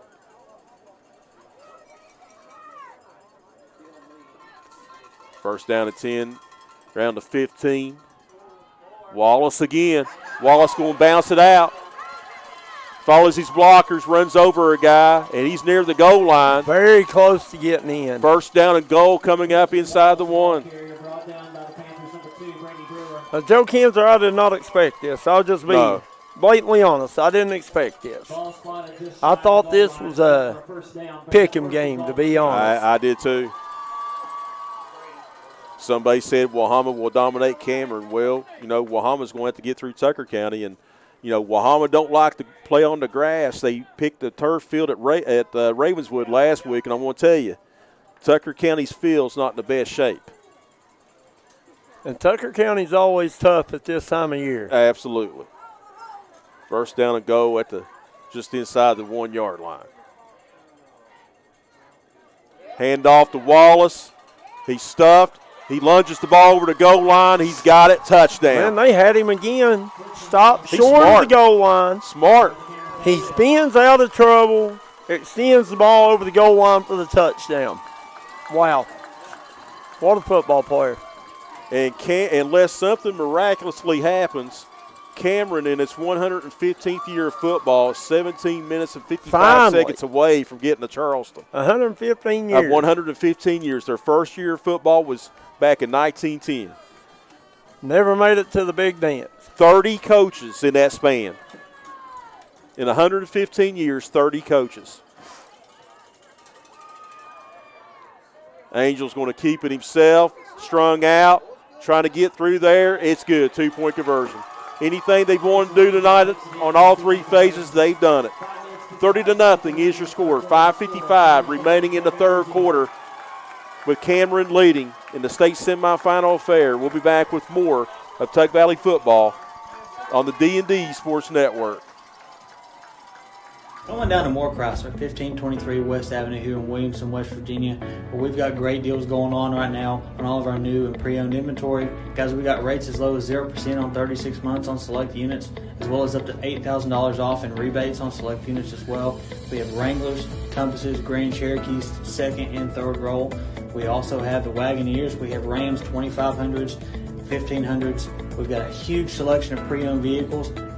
Come on down, check us out here at Moore Chrysler. Well, we're not here to sell you a car. We're here to help you buy one.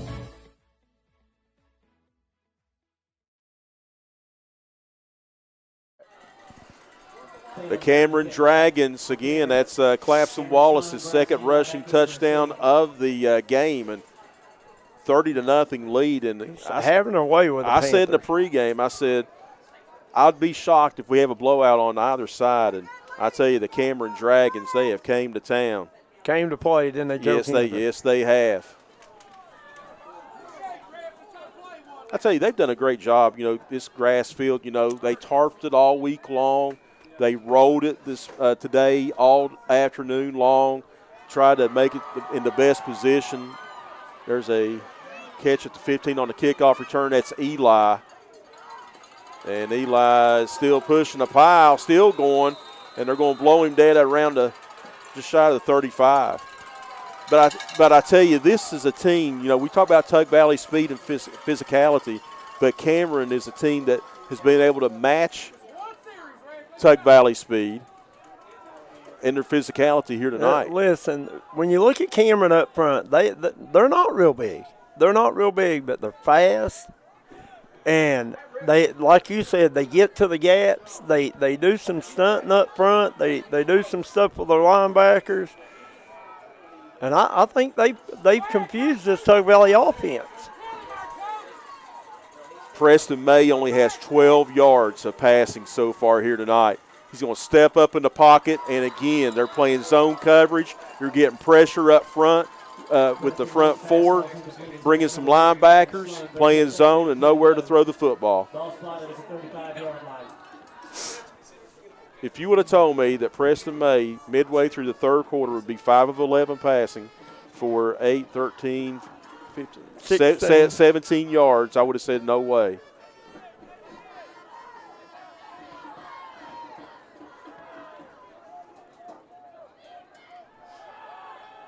They're going to move him out of the pocket. There's a reception in the Cameron territory, and on that completion, Preston May, the sophomore, only a sophomore, is going to break the 4,000-yard passing mark. That's impressive. That is impressive, as that was completed to Gavin Fitzpatrick, and that's a kid that's had a good year for Tug Valley, a young kid. Absolutely. Play action pass, May throws. It's going to be caught, and that's going to be another good yardage for Tug Valley.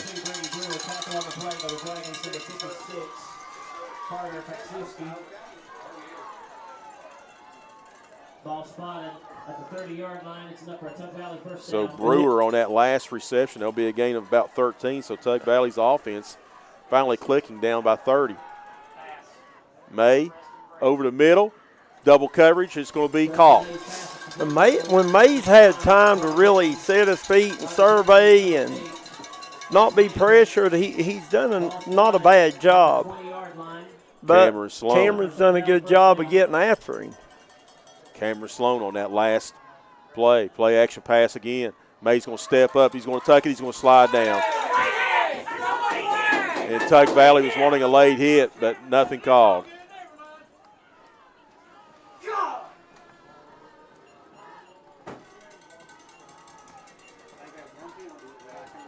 So it'll be a game of about 6 yards. Preston May on the quarterback keeper brought down after a gain of about 6 yards. Brings up a second down, 4 to go. Tug Valley just trying to get something on the board. Hand off to Eli that time. Eli's got some running room. He'll carry for the first down. That's going to bring up first and goal, Joe. And Tug Valley's showing some fight here at least. Yeah. And Eli, a junior, he now has hit the 3,500-yard rushing mark in his career. That's impressive.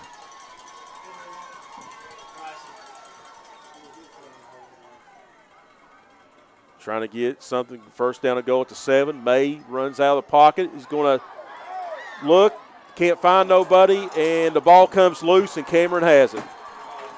First turnover of the night for either squad, and Brown, the freshman, comes up with the fumble recovery.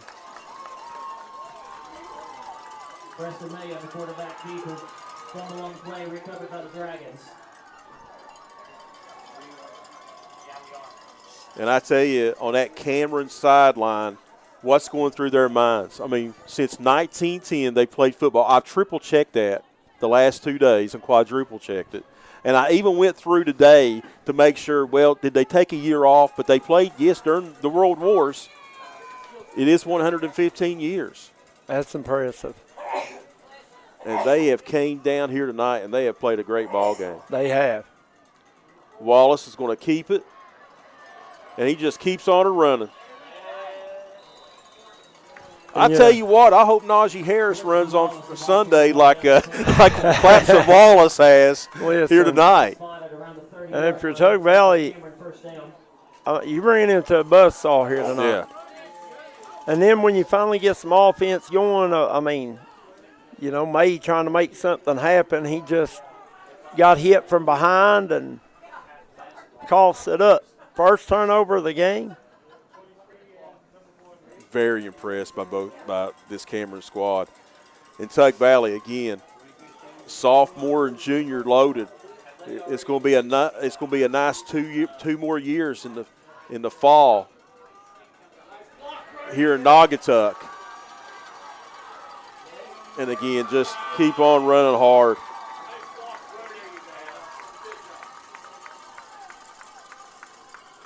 Was that Wallace again? No, it was 28. That was Pettit. Pettit opened up the game on the first 3 carries. Yeah, he came out in a pistol formation with Pettit back there.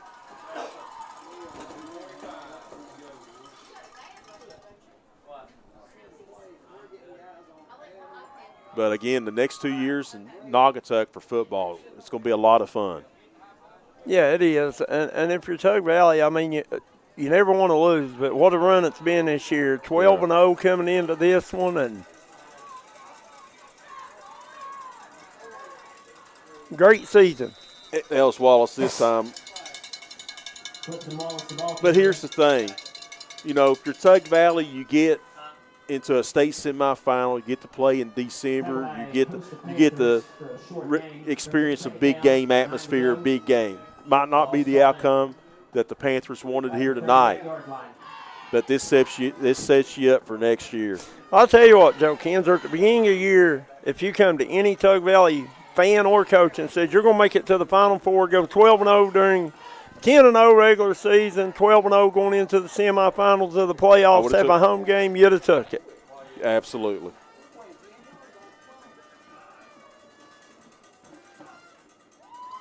Wallace again.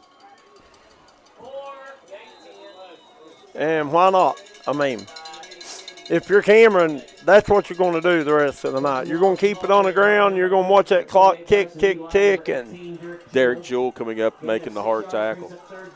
But if I'm Cameron, I don't know if I would run number 4 very much more here tonight, to be honest with you. Well, no, I mean, you won't take a chance on any injuries at all. But Cameron, like a lot of single-A teams, doesn't have a whole lot of kids on the sideline. Well, that is a good point. They only had, I think, dressed 27.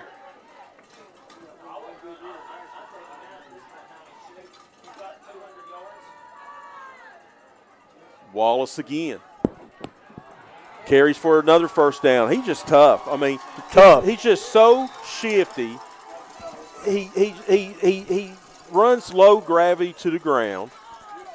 Make people miss that way. And the combination of Tug Valley's poor tackling tonight, and he's a physical runner. You can't say he's finesse. He's physical. And no matter how he gets hit or how he gets tackled, always seems to fall forward. And that's going to be the final play of this third quarter. And Cameron is 12 minutes away from a state championship berth. We'll be back with more Tug Valley Panther football. They trail at 30-0 after 3 quarters. We'll be back on the D&D Sports Network. That's the end of the third quarter of the score. Cameron 30. Come on down to Three Guys Pizza and Brew in Williamson, West Virginia. We're located on the corner of Harvey Street and 3rd Avenue. We got great deals on pizzas, sandwiches, and more. You get great service with great pricing. Enjoy your birthday or ball games with us here at Three Guys Pizza and Brew. Look forward to seeing you.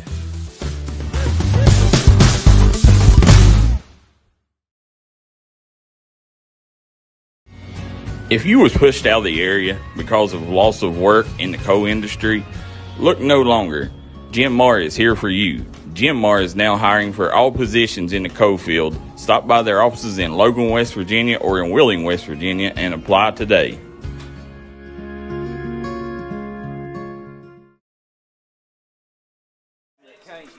Yeah, we're back. Back.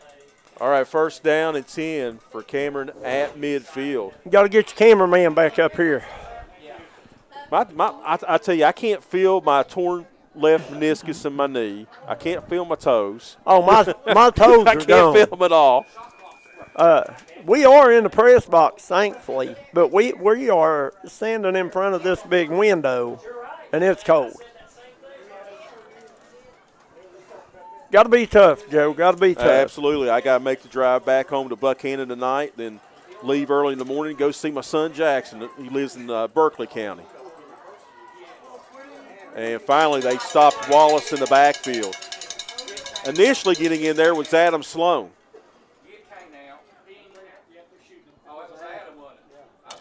So it's going to be a loss of 2. Wallace, the ball carrier, brought down by the Panthers from the 23. If you're Tug Valley, you just want to finish the last 11:38 playing, continue to play hard. Like I said, show some grit, show some fight and toughness. I mean, the final outcome is probably already decided, but don't quit, right? Absolutely. And, again, got to be proud of his team. You know, like you said, undefeated regular season, a lot of firsts. Shuffle pass, and it's going to be incomplete. Case and Angels pass falls incomplete.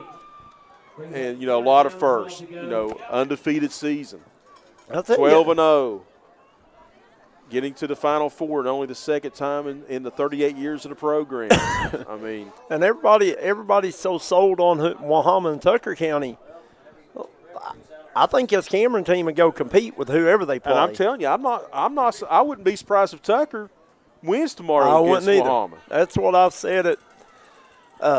I've not watched either one of them enough to really, really know, but I just know Tucker County year in, year out, this time of year, they're good. Absolutely. Cameron is going to go to 4-0 in the playoffs against Mingo County teams. Angel throws one-on-one, and we have a penalty. Is there a penalty flag? It's incomplete. They didn't call nothing. Incomplete.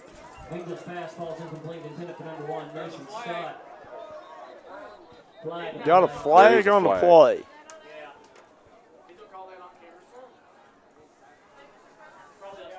Not sure what we're calling here. I didn't see the flag way after the play.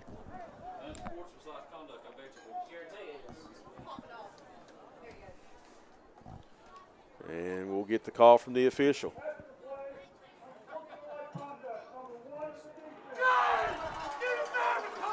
Wow. Unsportsmanlike conduct on Tug Valley, Joe Kinzer. And I didn't see anything. Must have said the magic word. And you say that magic word. Must have been a magic word said. You get that yellow hanky, right?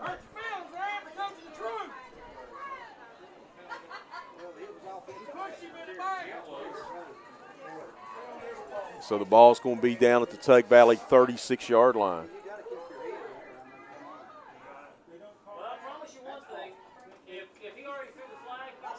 There's going to be Pettit, and Pettit's going to get a couple 3 yards, forced out of bounds. Keaton Nelson over there on the play. I think Keaton Nelson is another young kid on this Tug Valley team.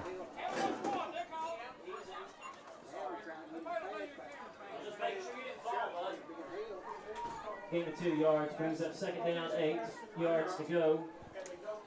Trying to look at some other scores. Get those for you just in a second. I'm looking to see, I know Cameron has over 500 wins in school history overall. 115 years? You'd think so. Yeah. Well, they had some lean years. Oh, yeah, They had a lot. They had some lean years. And we got a flag. 538 wins, 514 losses, and 29 ties coming into this one. And this one's getting sloppy a little bit. Absolutely. I think they said somebody from Tug Valley is lined up in the neutral zone. So, who's going to be the next coach of the Mountaineers? Is it going to be Rich Rod? Is it going to be Rich Rod? I said I hope Nick Saban has a soft spot once to come home. But Miss Terry ain't going to let him do that. So. Hey, Herbert Hoover, by the way, is taking Princeton to the woodshed, 21-0. That's Wallace. Watch him bounce it to the outside. And he's still on his feet, man. Wow. I tell you, this kid is tough. He won't go down. First down, Cameron. This kid is just flat out tough. Clips and Wallace. I mean, he's a joy to watch run a football, Joe Kansas. Absolutely. I mean, he takes a hit. When he took that hit, went up, I'm like, well, he's down. Nope, kept on going. Great balance. Frankfort in the fourth quarter is hammering Williamstown 49-6, and Roane County all over Independence 35-7. So there's a lot of programs heading into the championship games next week at I still call it Laley Field, University of Charleston Stadium or whatever, that that are writing their history in the playoffs. And Dakota Walker finally stopping Pettit. And that's what he's done all year long. Yep. Is own that defensive line. Listen, Tug Valley, they've got that initial defensive hit. They've got that initial defensive pressure. But with a lot of second, third, fourth efforts, Wallace has just broken that first tackle and got daylight for 4, 5, 6, 8, 10, 12 yards. He never goes down on that initial hit, it doesn't seem like. You know, so Frankfort finally is going to be playing for a state title. Roane County, Cameron, Herbert Hoover playing for their second, if they hang on, still win, second title in 5 years. Pettit again.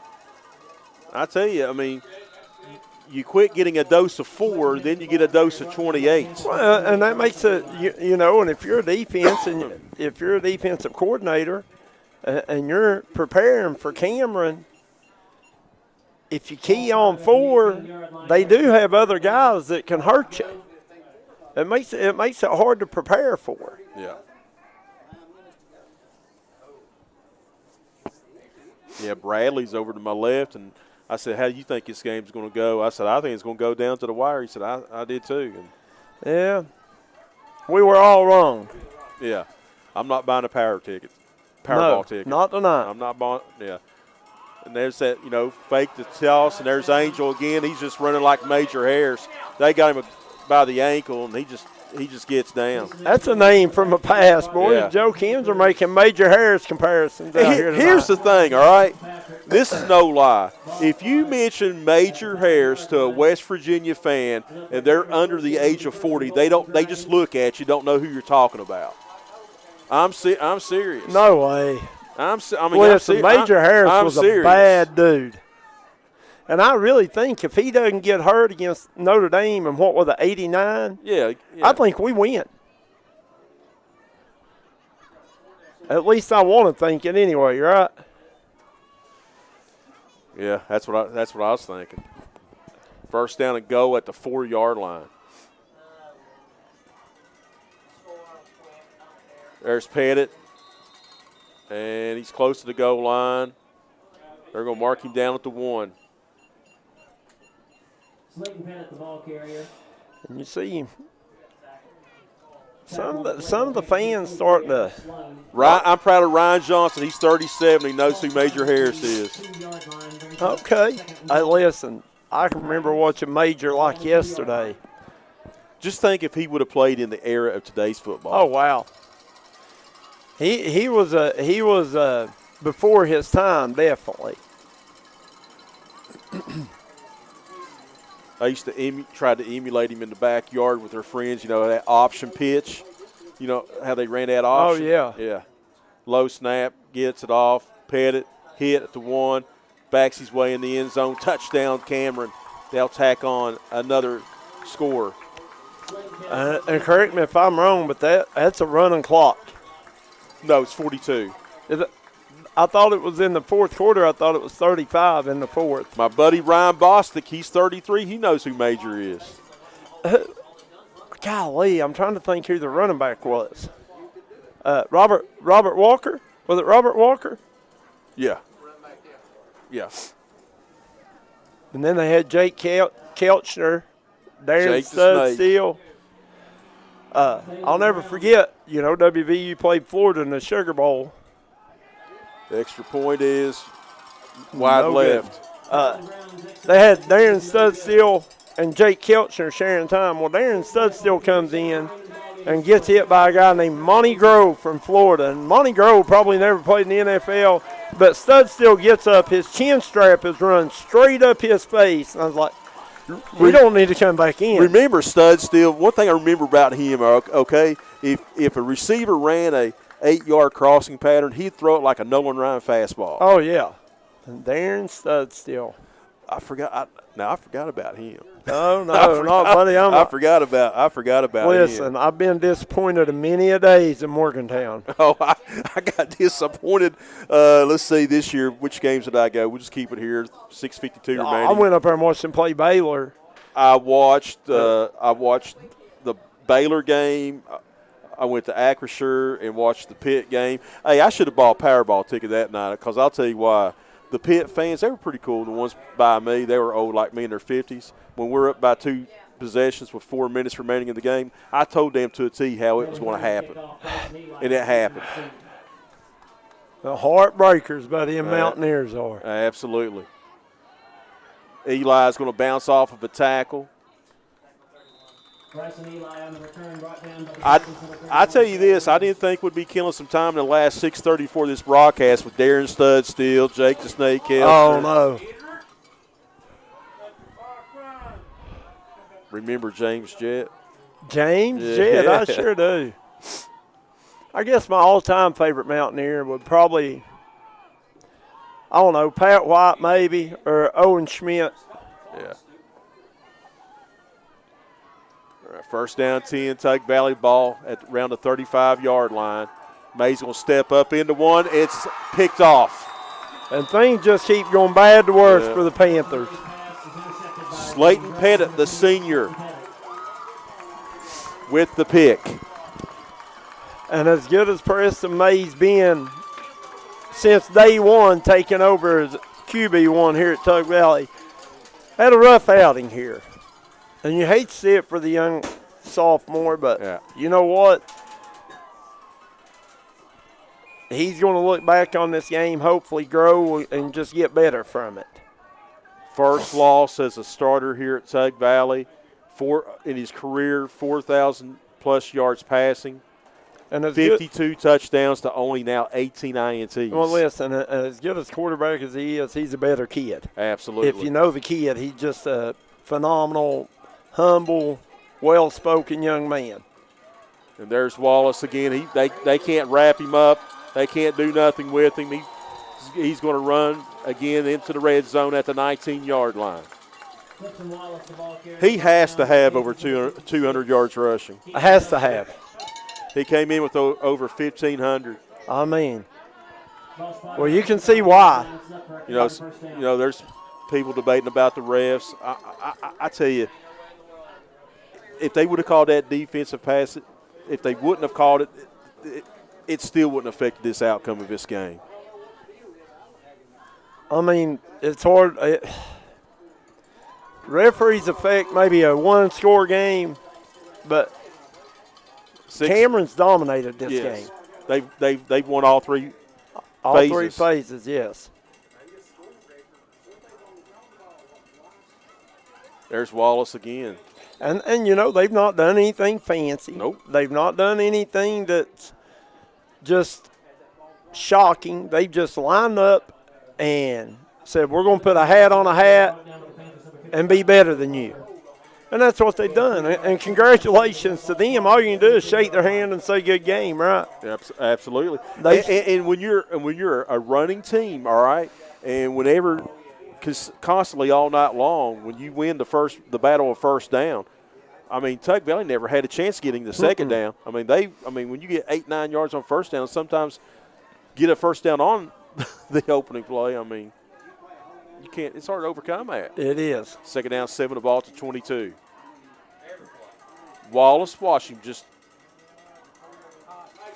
You got him stopped at the line of scrimmage. He just jukes and jives and gets himself 6-7 yards. He's fun to watch. The one thing I said about him that I like watching about him, when he sees daylight, he's going.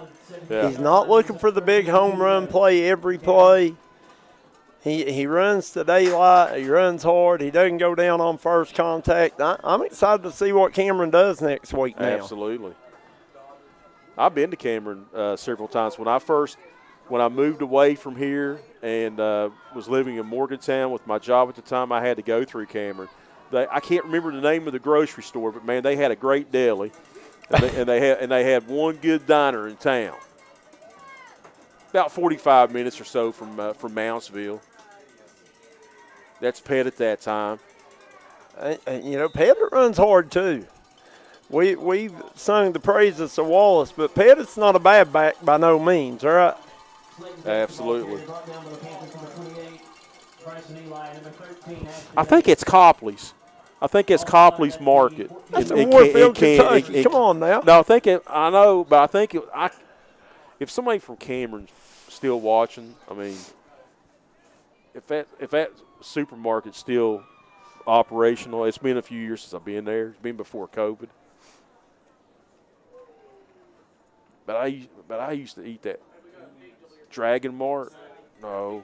Dragon Mart. Now, Bridge Street, now that's the diner. Now, Bridge Street, I had that Kanoki soup for the first time. There's Pettit. Watch him. I mean, they're just trying to get him down any way they can. These Cameron backs. Greg's Market.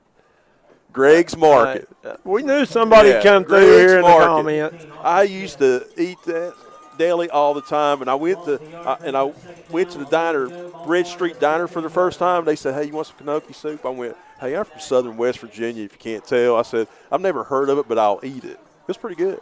What is it? I can't remember. It's Kanoki soup. Yeah, it's got right? some potato. Yeah, I mean it's got some vegetables. It tasted good. Now, when I was in New York City last week on vacation, I ate some Maitson. Some what? Maitson soup. Maitson soup. Never heard of that either. That was good. That was real good. Is that Wallace again? Yes, it is.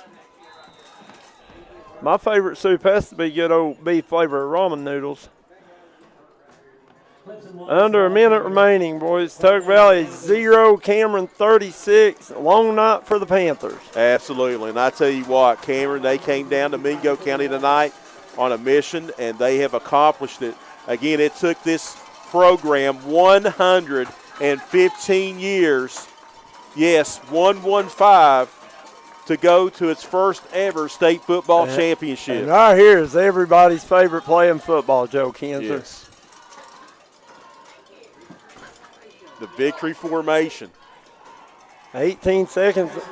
Guys, we're going to jump out for a quick commercial.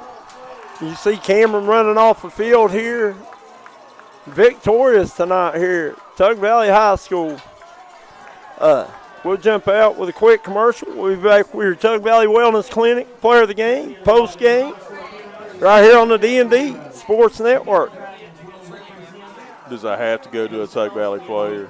I'm Bruce Walters with Bruce Walters Kia in Pikeville, Kentucky. We have the area's largest selection of new Kias and more arriving daily. Come shop us in Pikeville. I guarantee you'll find the Kia for you. At Bruce Walters Kia, your new Kia comes with a 10-year, 100,000-mile warranty. Also at Bruce Walters Kia, you'll get free oil changes for life. Finding your new Kia is easy. Come shop us in Pikeville or shop us online at brucewalterskia.com.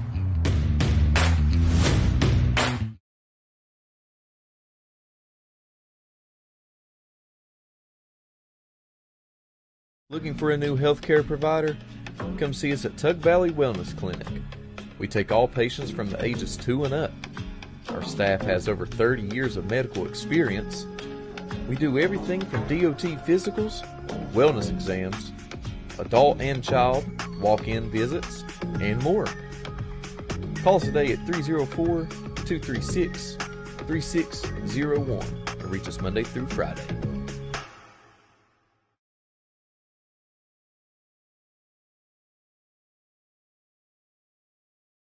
Welcome back here to Tug Valley High School. Once again, want to thank all of our sponsors. Ultimate Bond, Kermit, West Virginia. Now a certified case knife dealer. If you're looking for a case knife for somebody for Christmas, Ultimate Bond is your place to go. I need the defense. Want to thank Western Auto of Kermit, West Virginia. Tug Fork and Spoon, Treasures Unlimited. El Burrito, Sarton Trucking, Eric's Trucking, Medicine Cabinet Pharmacy, Cheech's, Tug Valley Wellness Clinic. Three Guys Pizza and Brew, Quality Metal Roofing, Carewell Pharmacy, Southside Buildings and Carports, T&D Quick Stop. Guys, without our sponsors, it wouldn't be possible. Joe Kinzer, I don't think there's any question whatsoever who your Tug Valley Wellness Clinic player of the game is. Yeah, it's going to go to Cameron Dragon senior running back Clipson Wallace. 33 carries, 223 yards, and 2 touchdowns. Wow. let's take a look at the stats for both teams. Case and Angel, the quarterback, 6 carries, 55 yards to score. Slayton Pate, 14 carries, 55 yards, and a touchdown, well over 300 yards rushing. Angel, the only touchdown, the completion was a touchdown pass, final play of the first half of 32 yards that really did the Panthers in. For Tug Valley, Preston May, 8 of 15, 60 yards. He was picked off one time. He did go over the 4,000-yard mark in his young varsity career passing. 18-1 now as a starter. Eli, 5 carries for 36 yards. Receiving, Cameron Sloan. He's going to finish the year at over 1,320 yards receiving, 3 catches for 21 yards. And let's see if I can get some. I got some defensive stats on here too, and I'll give them very quickly. Leading tackler for Tug Valley, Cameron Sloan. No, excuse me. Adam Sloan had 16 tackles tonight. Listen, he's done it all year. Yeah, Adam Sloan, he's been a force in the middle there for that Tug Valley linebacking core, him and Kane Thompson. Dakota Walker had 11. Those were, and Cameron Sloan was 7. Brady Brewer with 7. So those are the leading tacklers. Again, Adam Sloan, 16 tackles tonight, led the Panthers. And unfortunately, do want to give a shout-out. Kane Thompson didn't get a play tonight. Been phenomenal all year. Hopefully he'll come back better than ever next year. And I want to, let's give a shout-out to the seniors. That it's because of their 4 years of dedication that this program has really been solid, and it's got into the advanced into the state semifinals. And the next 2 years in football here in Naugatuck, it's going to be a lot of fun. I'm just going to tell you that right now. And the seniors playing their final game. Brady Brewer, Ashton Davis, Austin Smith, Adam Sloan, again, 16 tackles tonight. Aiden Bosserman, over 50 point-after touchdowns converted on the year. Yeah, what a kicker. Yeah. Dylan Mead, Max Hatfield, Dakota Walker, Jacob Jones. So you're going to lose 3/5 of that offensive line. So those are the seniors for Tug Valley. And again, for Cameron, they have had a good sports cycle in every sport up there, especially girls basketball, winning a couple state titles. Football team trying to win one. Now they've won 42 of their last 47 games. But for Tug Valley, the last decade, 91 wins, couple state semifinal appearances, and again, don't be shocked if Tug Valley's playing in the state semifinals the next couple of years in Class Single A. I agree, Joe Kinzer. And from D&D Sports, boys, good luck to Cameron next week in the state championship game. They come down here, class program, great sportsmanship, good fan base, travel well, so good luck to them, whoever they face. And they were the better team tonight. They were the better team tonight. Absolutely. And, Coach, I tell you what, I got to work with you a few times in football this year, and it was a pleasure, and can't wait to work with you again, my friend. All right, guys. For Joe Kinzer, Coach May, thanks, everybody, for watching. Until the next one on the D&D Sports Network.